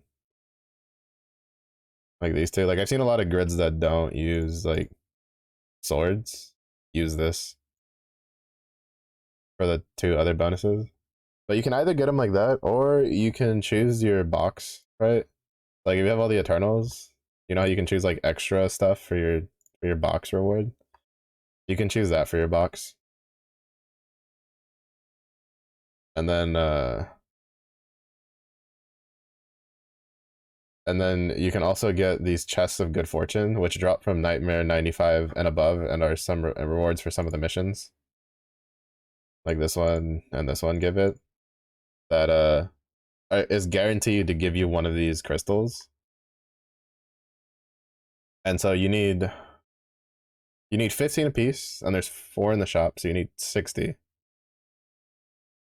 Yeah, yeah, for the token draw one, yeah, you need to have all the Eternals in order to be able to change it from one of the Revenant weapons.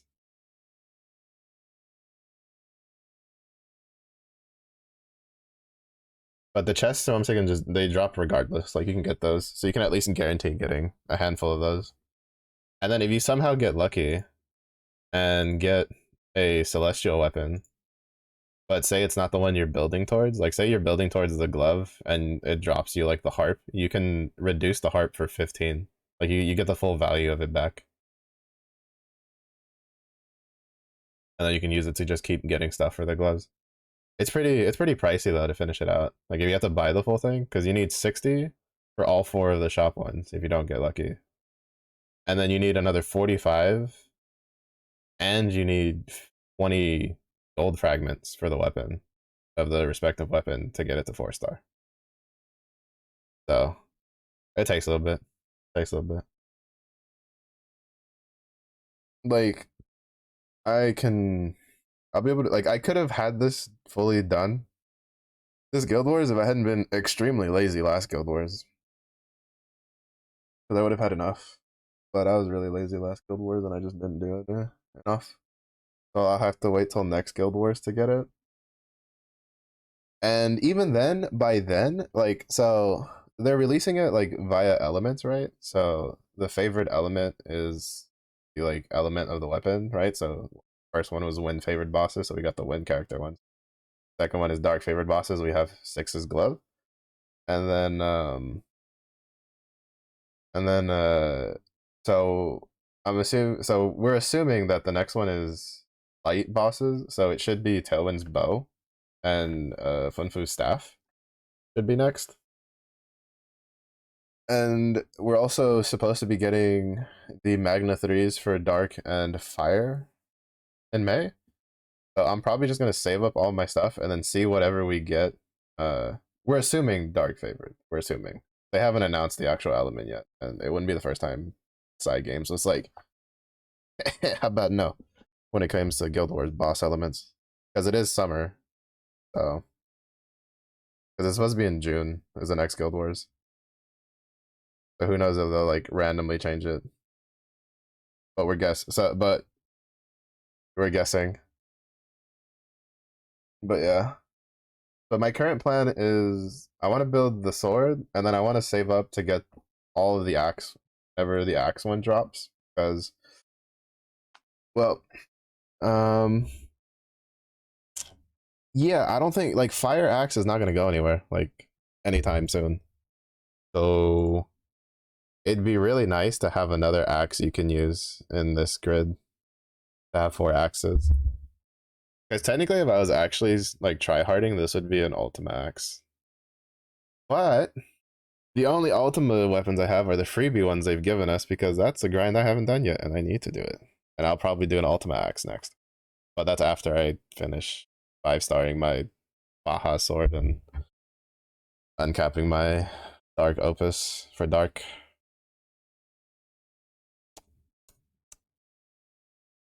The grind just don't stop. Can't stop, won't. All right, this one. Wait. Oh yeah, this one, because I'm working towards star. Again.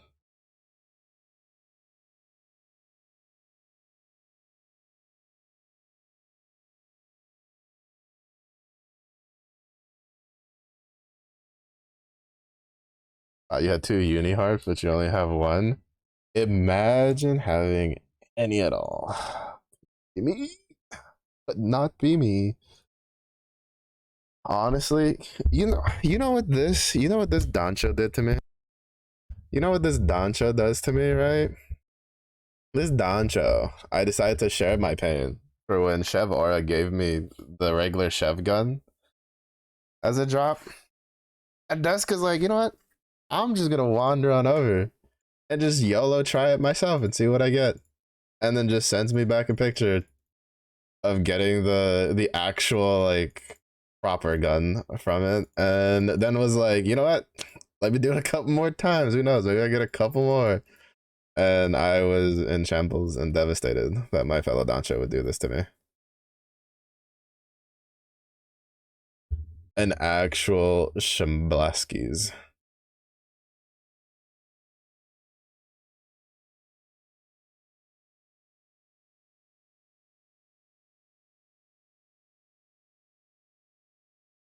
Oh, hey, 205. Let's go. Winning.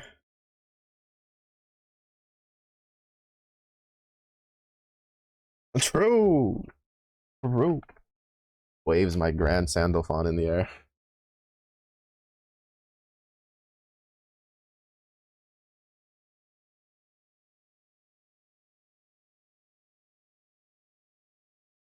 I really hope they don't release any other like any character I actually want in in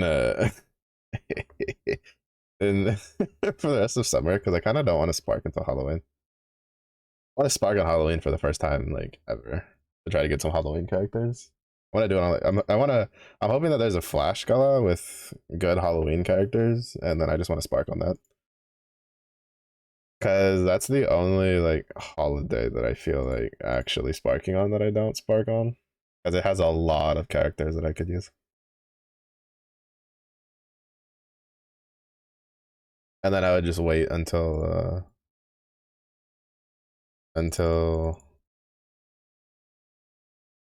that gives dodge. Oh, holy shit, that summon's really good now. What the fuck? I didn't know that gave dodge off. What caras you want now? I mean like aside from like Grand Zeta, like I don't really like yeah, I was gonna say like Halloween Vikala would be nice. Halloween Lich would be extremely nice. Um Halloween Vasaraga so I can have my my Vasaraga collection continue to grow would also be nice. The only Vasaragas I'm missing are the two seasonal versions, the summer version and the Halloween version. Um,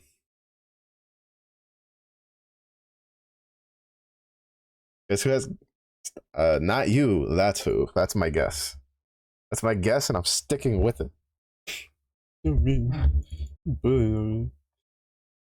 I have Halloween Kukuru. All right, get wrecked. I win. I have overwhelming firepower to your little trick or treater. Checkmate.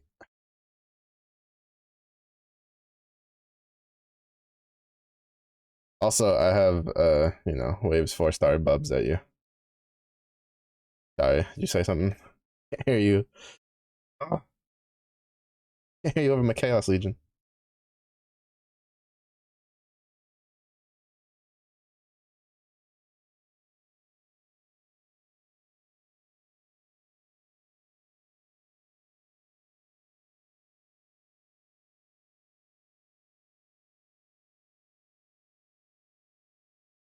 Yeah, there's also Halloween Florence and Halloween Mugen, which would be nice. Yeah, there's a lot of Halloween characters that are really strong. That'd be nice to get.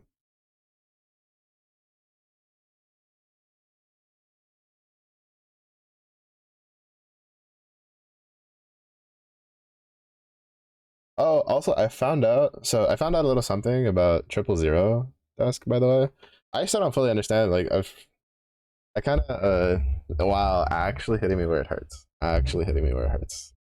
Let's just say, oh yeah, I better get a full gun grid before you even get your third and fourth gun, buddy. Pain. But so apparently with 000, you can't use Ultima weapons if that's like if you're using the like the damage, like the actual damage from the summon, because it won't get the buff from the Ultima weapon, but it will get it from the Seraphic weapon. Because it's all elemental damage on on the summon for 000, and the ultimate key only buffs superior damage, while the Seraphic weapon, I'm saying, specifically buffs damage against the specific element, right? Like the light harp specifically amplifies your damage against dark enemies, so it doesn't care what element you're dealing, it just buffs your damage. So apparently, when you use 000 for like damaging purposes, you have to like you have to use the actual Seraphic weapon, or else you lose out on the damage buff for the summon. Now, how important that is outside of OTKs, I don't know. I still don't know like how that summon works, because I've heard it's like really good, but then I've also heard that it's like a summon where if you don't have it, it's kind of like it's not a decent chase summon. So I don't know how it works. It's very confusing. I've seen a lot of people be like, "I needs it," and other people be like, "It's okay."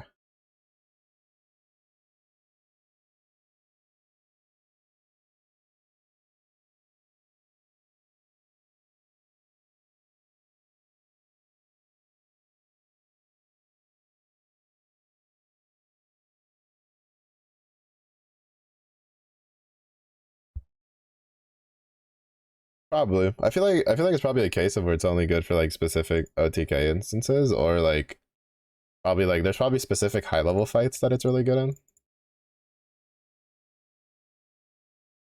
Because like at least like reading it a little bit, it seems like it gives a pretty strong buff to MC when you use it. Because it's just like it's I don't fully understand how it works though, because it has like two calls, right? From what well, I kind of understand. Like it has two calls. It has one call that when you use it, it turns into the other one or some shit like that.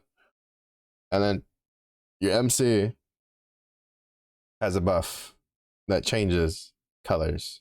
But I don't think the buff changes. I think what it does is just lets the game know which like not OG, but which like call effect to use. I don't know. It's a lot of reading. I'm a Apex Grand Blue player. I don't read. I don't like it.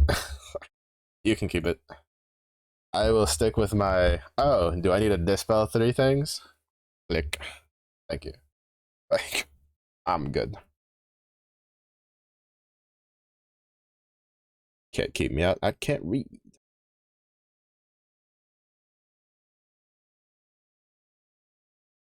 Like, like I started trying to look into it because I was looking at like OTK setups for Guild Wars, and I saw like there was one that was talking about it, and it was just like and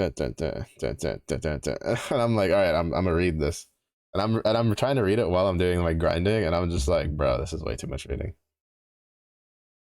Dispel everything. I hate that his third button takes off everything. The amount of times I've set up for a burst for Uriel and on like the Lindworm, and then I'll push like sand like, well, I can't even call him Grand Sandy anymore. Earth Sandalphon's like 3, and then I just watch all the buffs like disappear. I'm like, I hate this character. Get him the fuck away from me.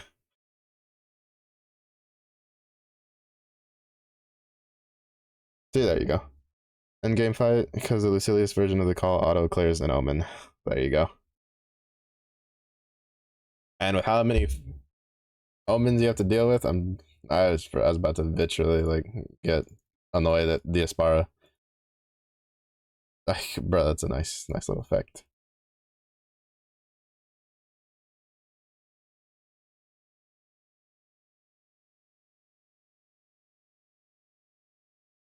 Hold Sandy's weapon to get this for the weak. Just slot in Athena and hit her skill 1.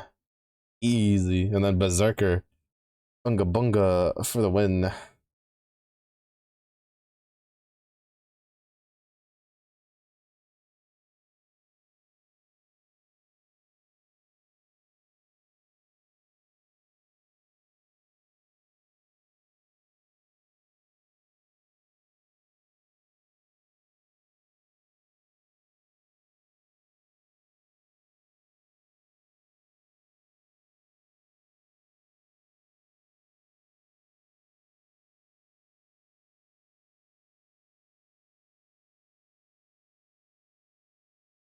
Give you 1 dispel prevent. But yeah, that's why you just play Berserker.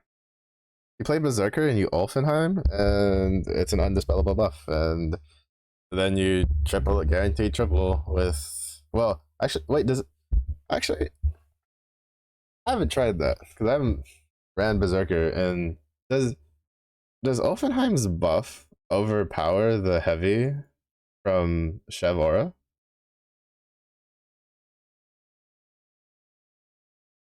Because the Berserker buff is supposed to allow you to like guarantee triples, but the heavy buff doesn't let you do anything but singles. And I don't remember like that'll overcome the other because you can get rid of it so fast.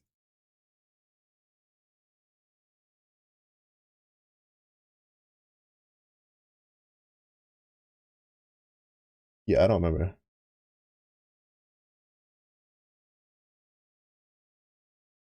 And I'm too much of a little baby to find out because Relic Buster with Ultimate Mastery makes that fight so much easier because Buster Cells goes burr.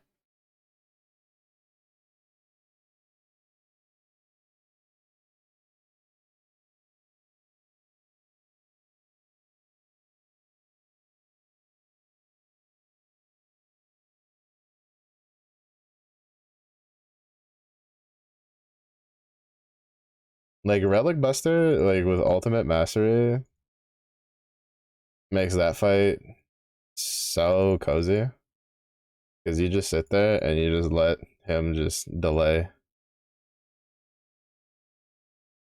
Berserker's guaranteed triple as well. Well, that's where I don't know, right? Because like Lich's guaranteed double comes from like a passive, but Berserker's guaranteed triple comes from a buff. And there has been fights where a buff has overcome something that a passive would like wouldn't. Like for instance, I've seen Wellness's like guaranteed triple buff overcome a debuff that's not supposed to allow him to multi attack because of the order of stuff. Like that's why I don't know because Wellness's has done it. That's his whole gimmick, right? He Ogies, he can triple attack, do his thing. So I mean, I guess I could test it for science. It's just I'm too lazy to do it. Actually, I probably don't even need to test it for science. What am I talking about? I have a handy dandy of Wikipedia over here. Oh.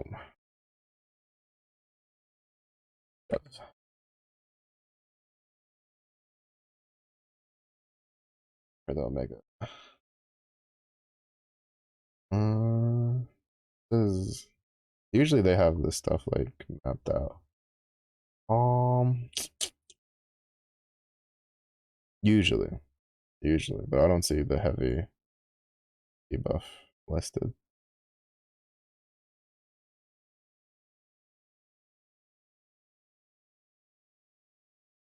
No gun? Good. Good. I wish you many spears in your endeavors.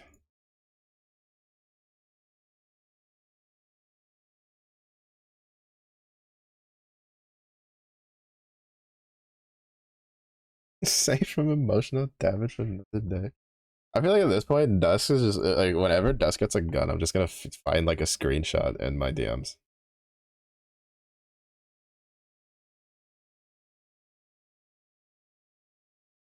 This is what happens when you let a Hades Lord aware of your pain and suffering. They're just like, oh, well, buddy, hope you're ready to feel more.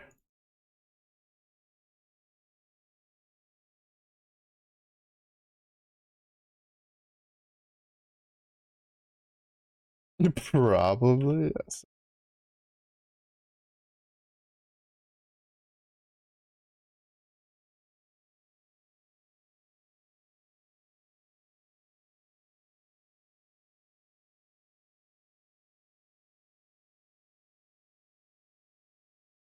Watch me.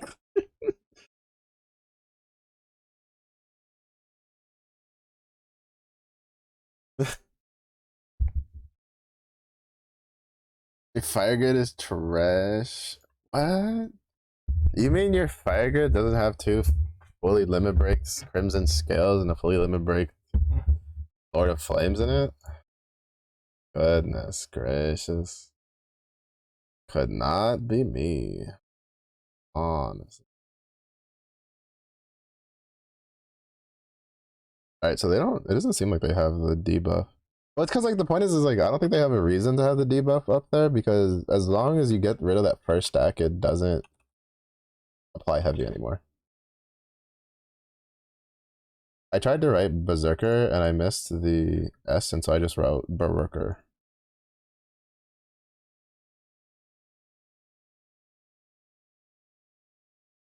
Wait, so what do the rest of your grids look like, Dusk? Like aside from Dark and Fire, I'm assuming you have like a good number of the other ones like lined up, yeah. But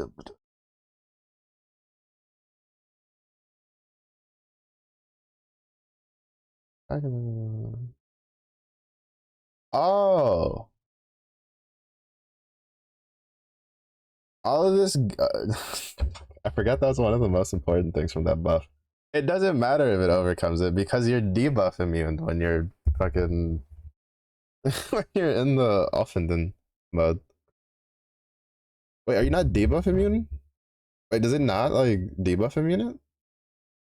Also, that sucks. Even bigger reason why I should just do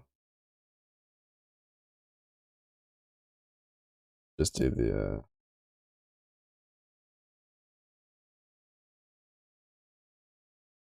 Almo supremacy. Everything else is copium. Oh no. Oh no. When you embrace your Dark Lord side too much.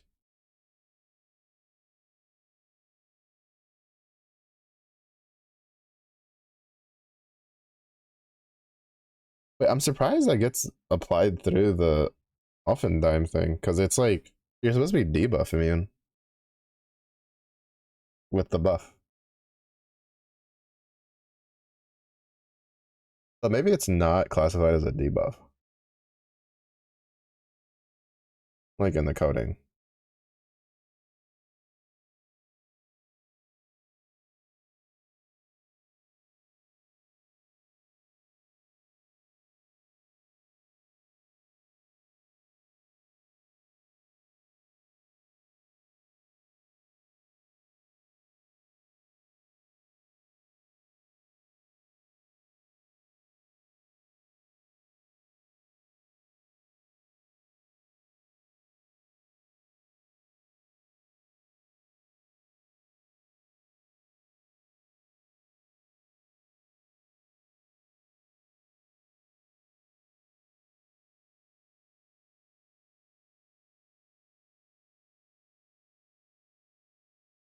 Lunch is arriving. Did you bring enough to share with the streamer? You aren't debuffing me? Wait, what? The wiki says debuff immunity, not debuff resistance. Huh. It's a tiny pizza. I promise I'll only eat like 2 slices. I'll eat 2 bites. Trust. Trust.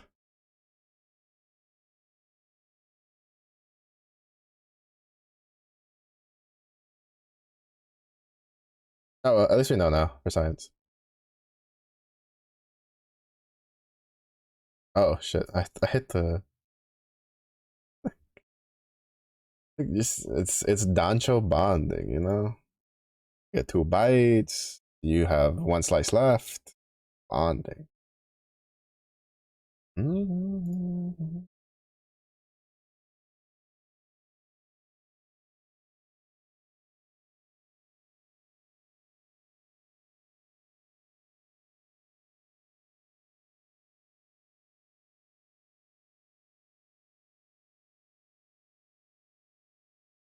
I'm gonna do this, and then we're gonna go do some of the raids I need.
Yeah, that's why I'm saying that I think that maybe heavy isn't like coded as like a debuff. Like maybe it's just like a status instead. That's why I was confused because I was like, well, it says debuff immune on the wiki because that's what I was looking at. That's why I was saying it, but I forgot to. But if it's going through the buff and trumping the triple, then maybe it's just like a status thing. It's just unfortunate on the wiki they don't have like the specifics, right, of it written down.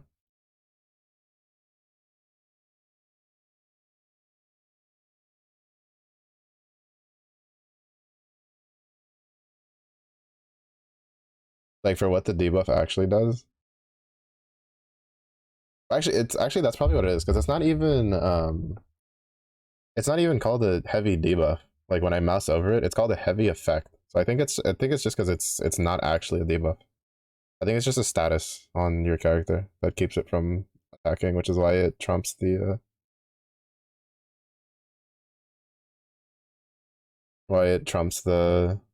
berserker buff.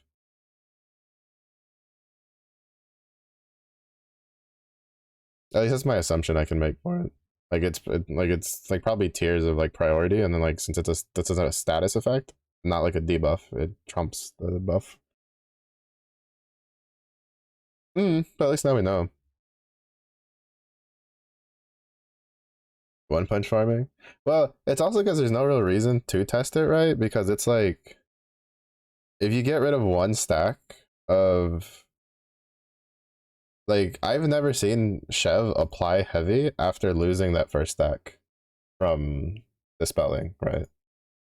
Like in all the times I've ever ran it, I have not seen. I do want to try to run this though. I have not seen Chev have an instance where she applies that debuff after losing that first stack.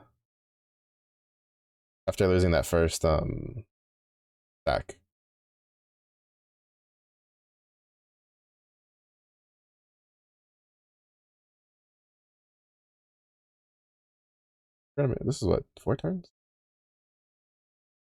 I was messing around with the Berserker setup, and then I was like, I want to try using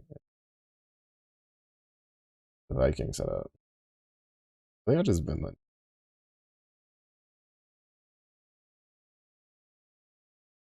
we have the dispel so we can get rid of the thing. Missed.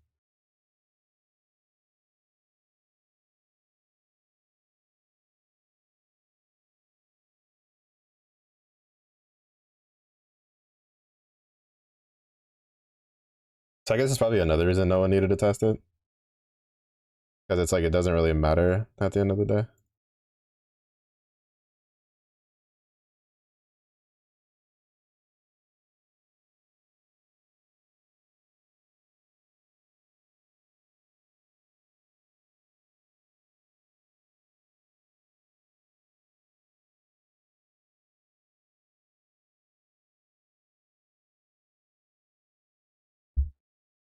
That was stuff. I do.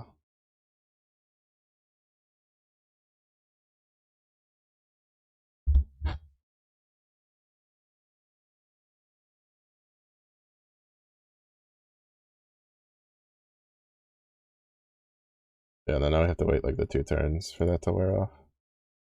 Because unfortunately with Magus setup, I have to eat 1 turn of heavy. Because this is deceptive. The only reason this gets applied is because Magus doesn't do her second death spell until after Shev attacks. So Shev will have full stacks, hit everybody with heavy, and then Magus will dispel it, thus reducing the stack by 1.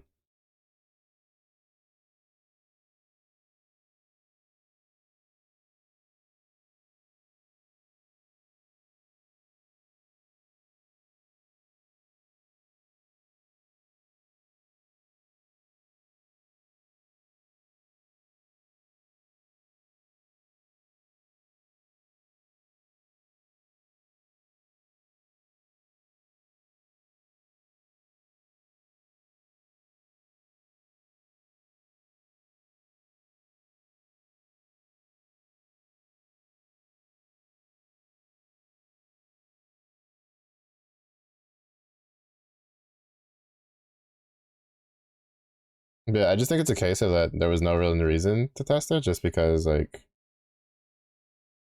it doesn't do anything.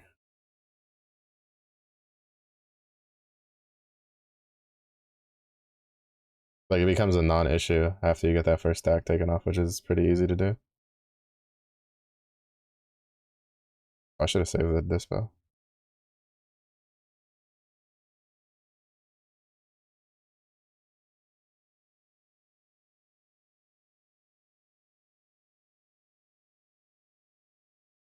Yeah, it's just that Relic Buster is so cozy. I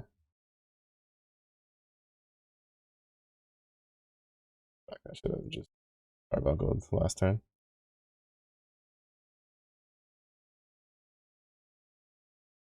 I forgot about the like no summonless thing.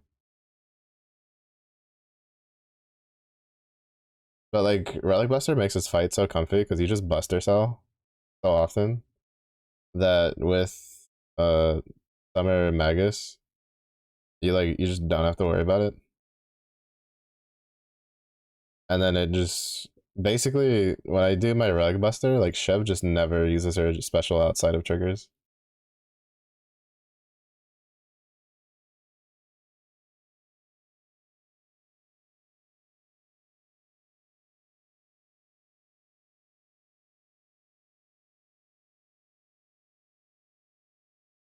Berserker still feels fine though.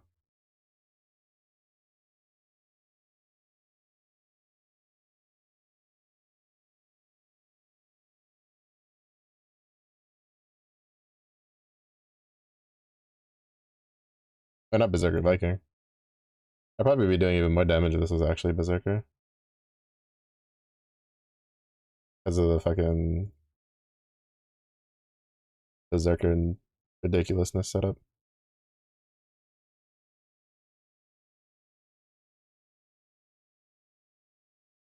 First host instead of 2 dispels from Magus and Black Knight, so I just slapped the spell on MC. First stack. Yeah. Yeah.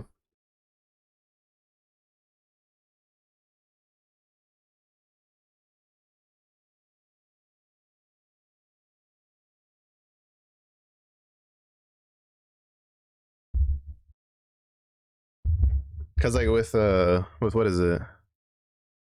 Because I don't use Black Knight, but I have but with Relic Buster is Buster, so it'll just like usually by the time like someone joins, I'll have this at like almost like half and half stacks. All right, bud.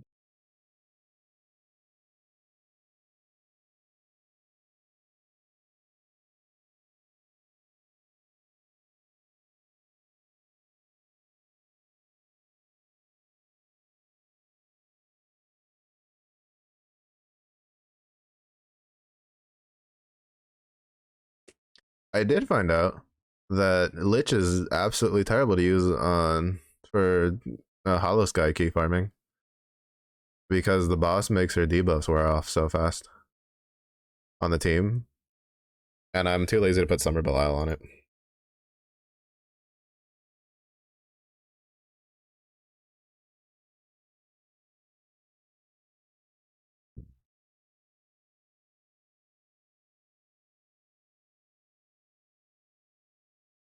Summer Belial is like debuff, procs her passives every time.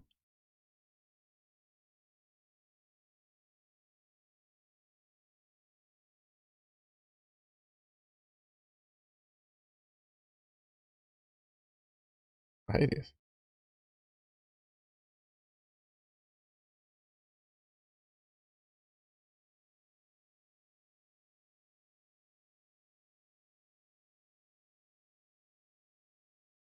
Was that she's about to die soon.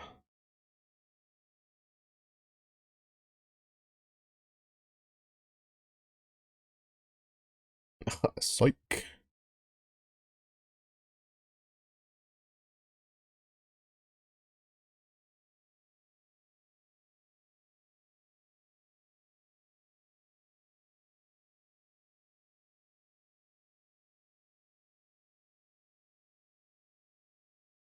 It's just realistically speaking, I don't know why I would use something like Viking over Berserker in a dark setup. Just because Berserker with the fucking bang is too good. In a skill in an element that has agonize. Like which sucks because I really like Viking. To be fair though, I really like Berserker too, so I'm kind of like indifferent really on which one I end up using. But I do like being able to dual wield weapons.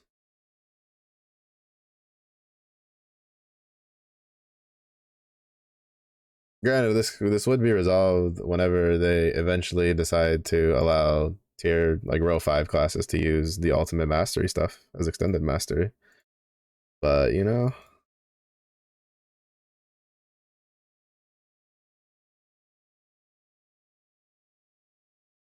a man can dream.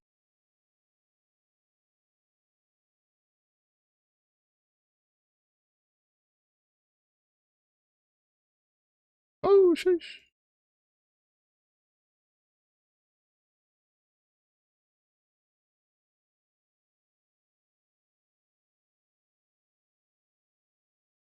Yeah, it's just so much more comfy if I don't if I just use Relic Buster. 115 is really not. Pretty sure that's like similar enough damage to my Relic Buster setup. And then Relic Buster just passively, because between Relic Buster and Lich, like Chev just doesn't cast. She just doesn't get to cast at all outside of like triggers and the last like percentage where she's where you can't delay her.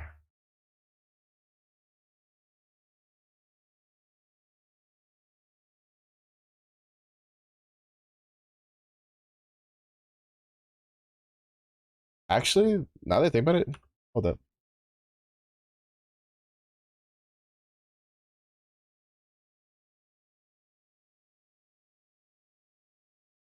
Yeah, no, heavy isn't a debuff. It can't be because it's going through everything that makes you immune to debuffs.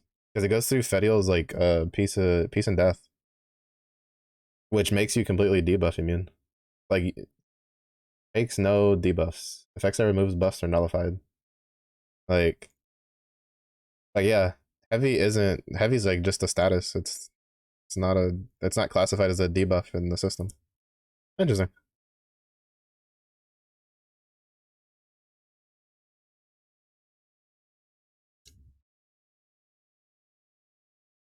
Cool down, so you I'm missing.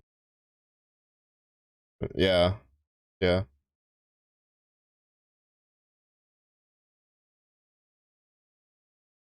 It's kind of, it's I don't know. It's kind of weird what they're doing because it's like I understand what they're trying to do with the like the ultimate masteries and stuff, right? Because they were trying to like make it so that players that are pretty far away from being able to get Pro 5 stuff is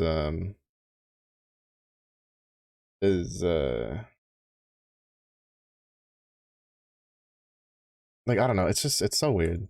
Like it's weird to me that like for instance Berserk is just better than I don't whatever whatever. We'll worry about it whenever they end up doing anything for Viking down the line. I mean Viking's good in other elements anyway.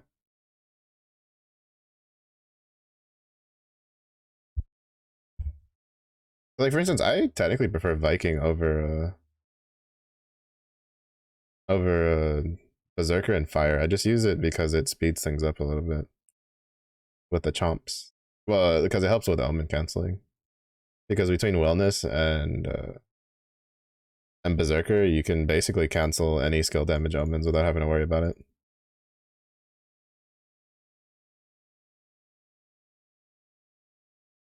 But yeah.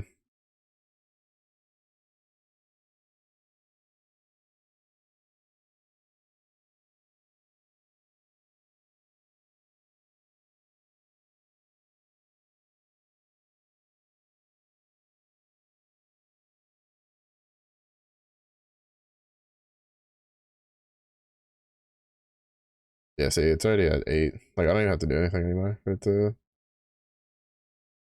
tick down at it.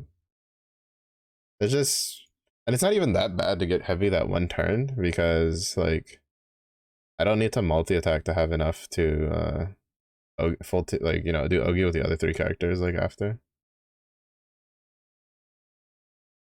I do need to find a dark omnimoji setup. I've been seeing a lot of people use it and a lot of people deal a lot of damage. And granted, I think it's because of the Chains of Falsehood katana setup. But like in 3 turns you can oh wait, no, not that. Yeah, because of the triple strike, which then lets you Ogi. And you have like the standby, right?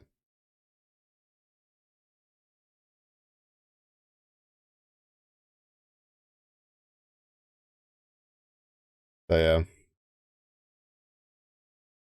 It's just that the one thing I don't like about the keys is I'm very much a like just set it forget it with the keys things, which is why I like the draconic weapons.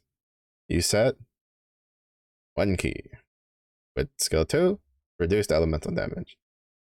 Second key, choose based on the mega and primal version, and you set it and you forget about it. But then with like the dark opus, it's like, well, this setup uses these keys, and then this setup uses these pendulums, and then this like I can't have the key.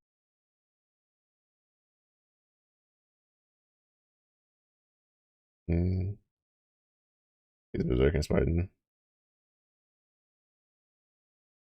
Well, no, I understood that. It's just that like so like for instance, like Spartan, I feel like they actually uh like Spartan they actually I'd say hit the mark, right? Because if you're not using an enmity setup, like Spartan doesn't really have a whole reason to, because that's Spartan's whole shtick now is enmity. That's basically like which is good. Like I think that's pretty cool. And I think it kind of makes sense for like Spartans. But like for Berserker, I think they went a little overzealous. Because it's like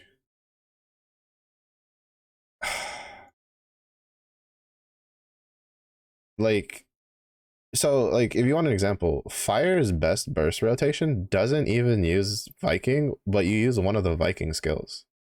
You use Vinland. It's one of our strongest like burst rotations in like for like 5 turns or something like that. 5 or 4 turns.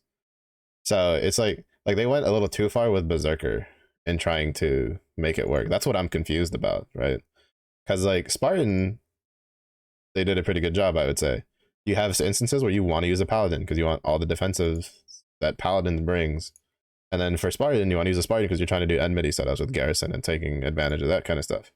But with Berserker, like there are Viking setups, but in a lot of elements, any setup that you have a Viking setup, you can usually do a Berserker setup and do it better.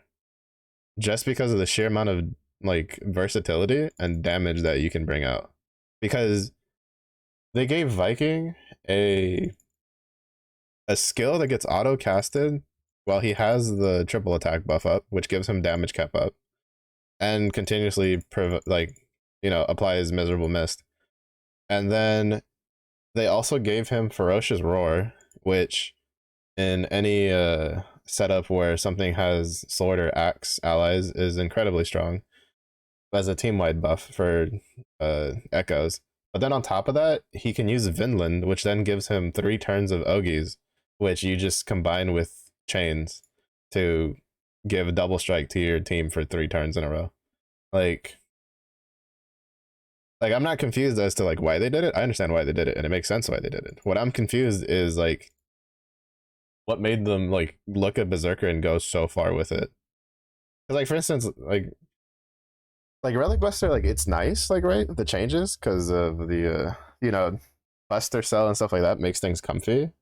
But oh shit, I fucked up. I was wondering why I'm still getting heavied. And it's because I'm dumb and I forgot to push Buster Cell.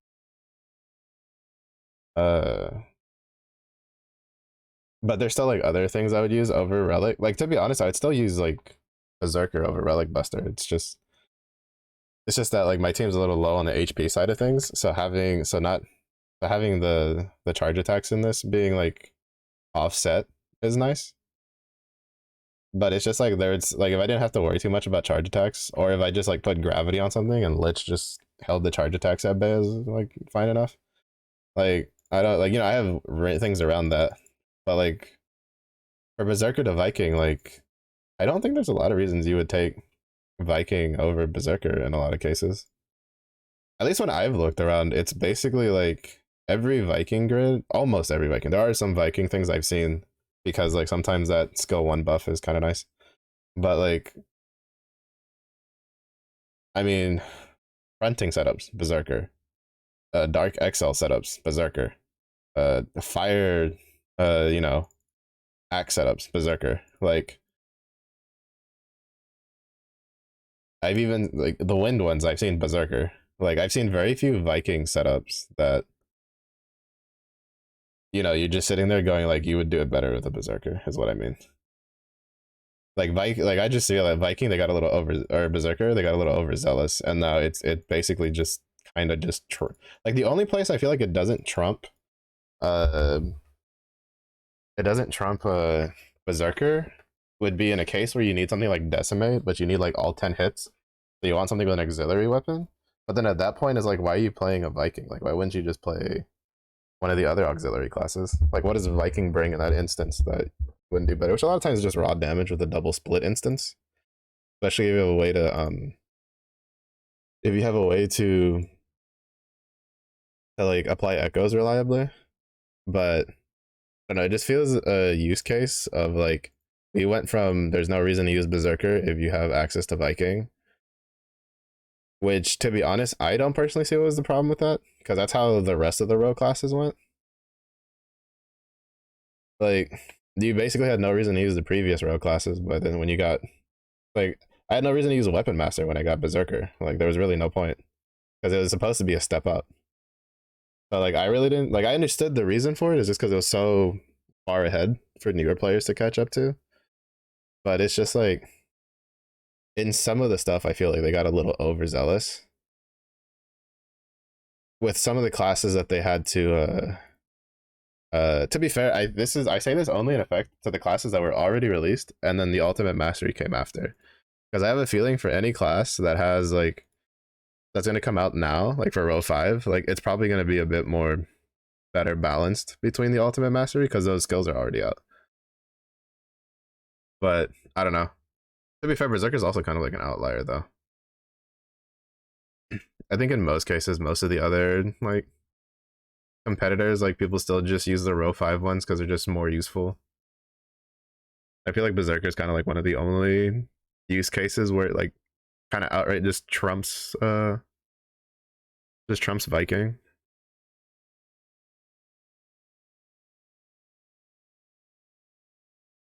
I wonder if anybody's doing raw.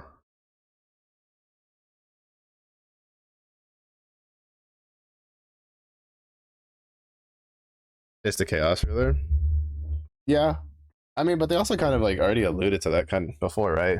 Because it's like it still keeps. I'd say it still keeps the premise because you're going, debuff to debuff, and on Myoji, like debuffs, that's its name. Fucking, you hit that skill that resets with the 3 seals.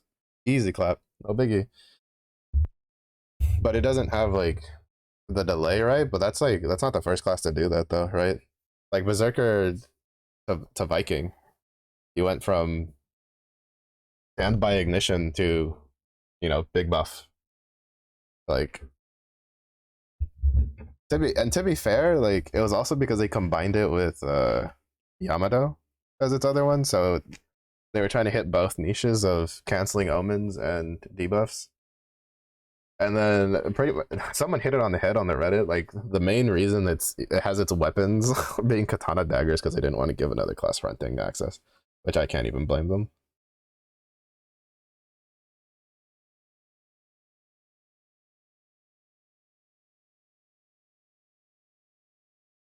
For the rest of the game is stream. Well, Momo, you made it just in time for me to do one last raid before I hop off stream. But I hope your day has been going well. Hope you were able to eat some nummies. I'm probably gonna regret this because I hate doing raw, but we ball. Especially because I don't have a Kengu set up for raw.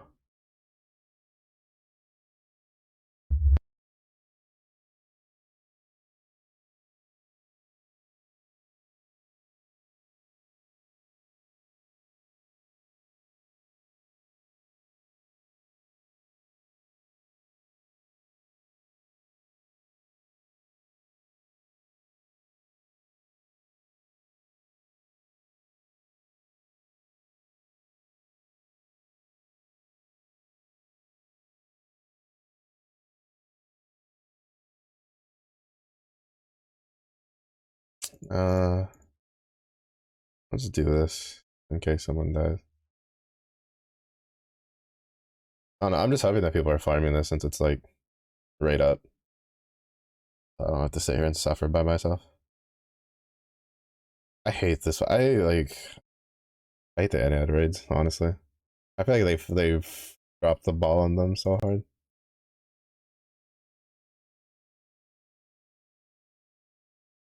Shit, I forgot to. Oops. It's okay.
Charge deck 4 times. Don't mind if I do.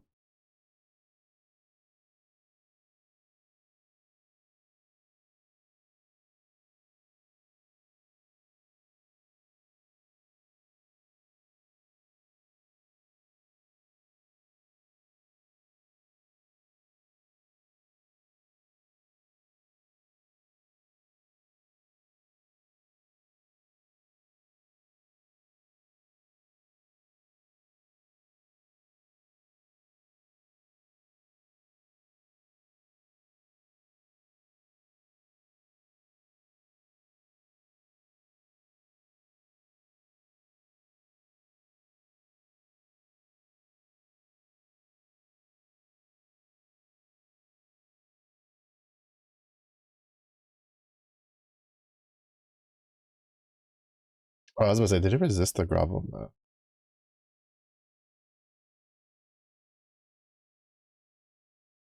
Did its thing. Like, I don't like it. I don't like it. Like half the Ennead raids are just balanced around Kengo, and I hate it. I hate it so much.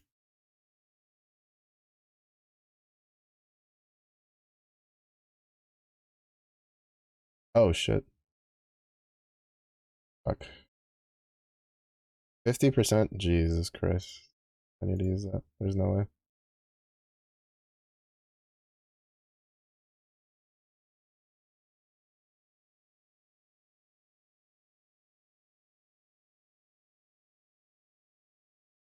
I definitely could have canceled that Omen though, if I didn't have to use that. It's just I would have used Bubs instead. Cause like I had Michaels, but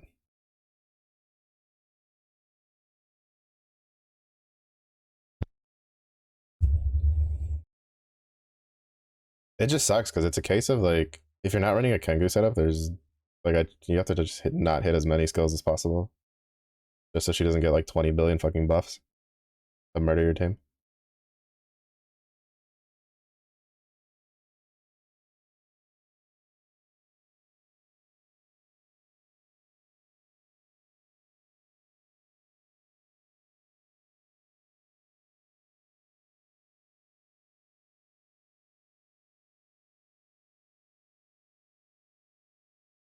Alright, this is an easy clear though. Fucking wilderness with double Kogi, baby.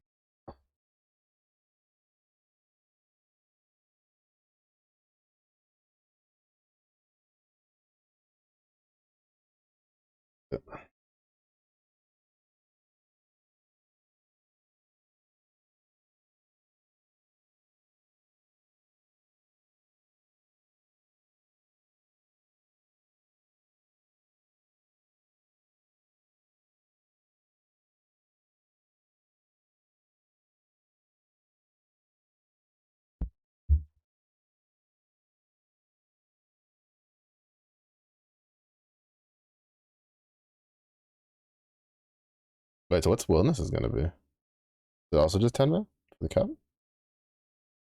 13, let's go! Big number! Is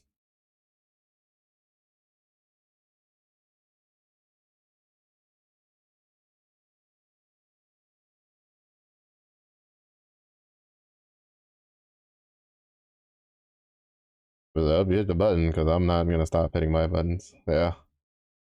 12 turns, not bad.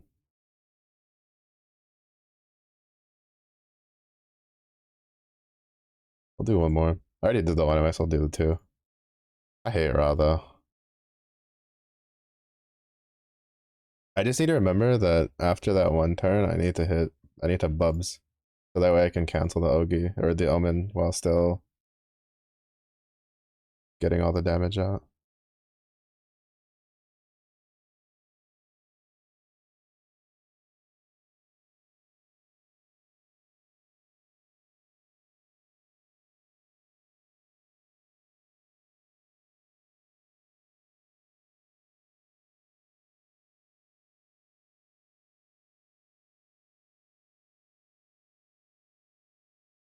I should have dispelled the defense down.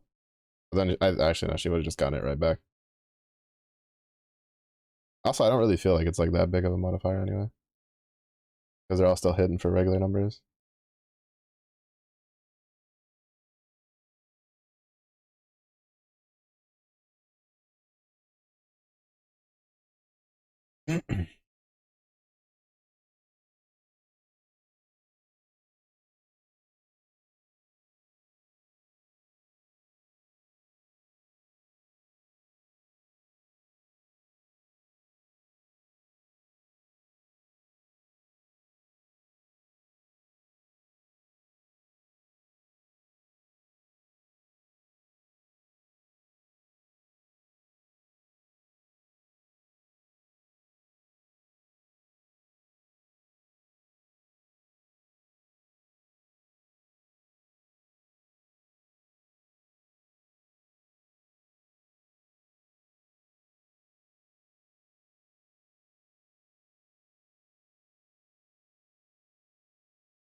Oh, I need a farm lindworm.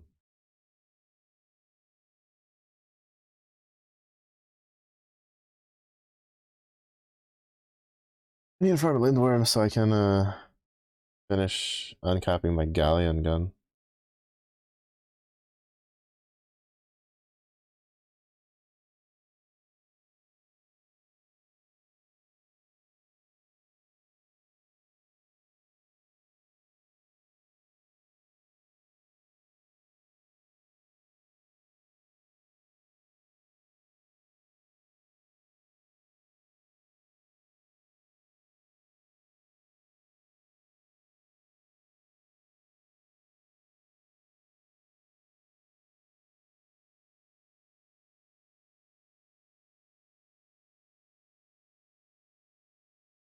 All right, after kind of like understanding how to do a better rotation, it's not that bad. It's really bad because originally what I was doing was I was attacking, giving Percy the double Ogi, so that way he could get his cinch stacks up higher, like faster. But that was I definitely don't like. I definitely learned the errors of my way of just not giving my biggest fucking damage shitter all the damage. Oh, this is gonna hurt.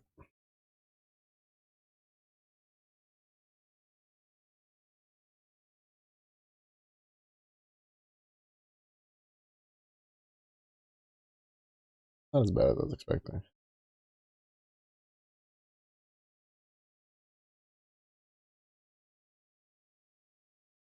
Alright, so this is definitely completely manageable though with my team. I don't remember what I did last time, because I ran this team last time I fought Raw, and it like fell apart.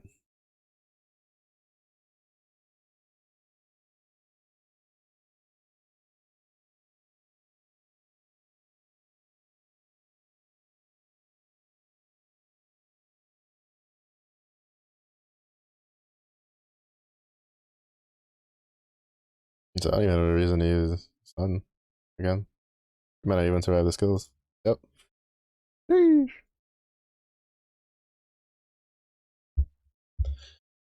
Oh well.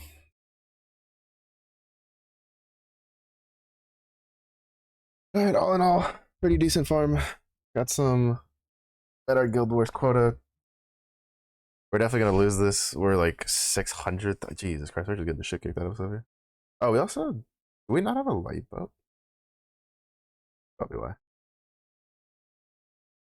But yeah. Alright, let's see. Who are we gonna go say hello to? Actually, we can go say hi to Cutie. In a while. Say hi to the Pope. But Guild Wars is almost over. If you're grinding it, hold out, be strong. Almost done. Then we can rest for a whopping 2 seconds before we start grinding something else. But thank you everybody for watching. I do appreciate it. If it is early day for you, have a good day. If it was late day for you, as well. Stay safe, stay hydrated, and do hope to see you all again in the next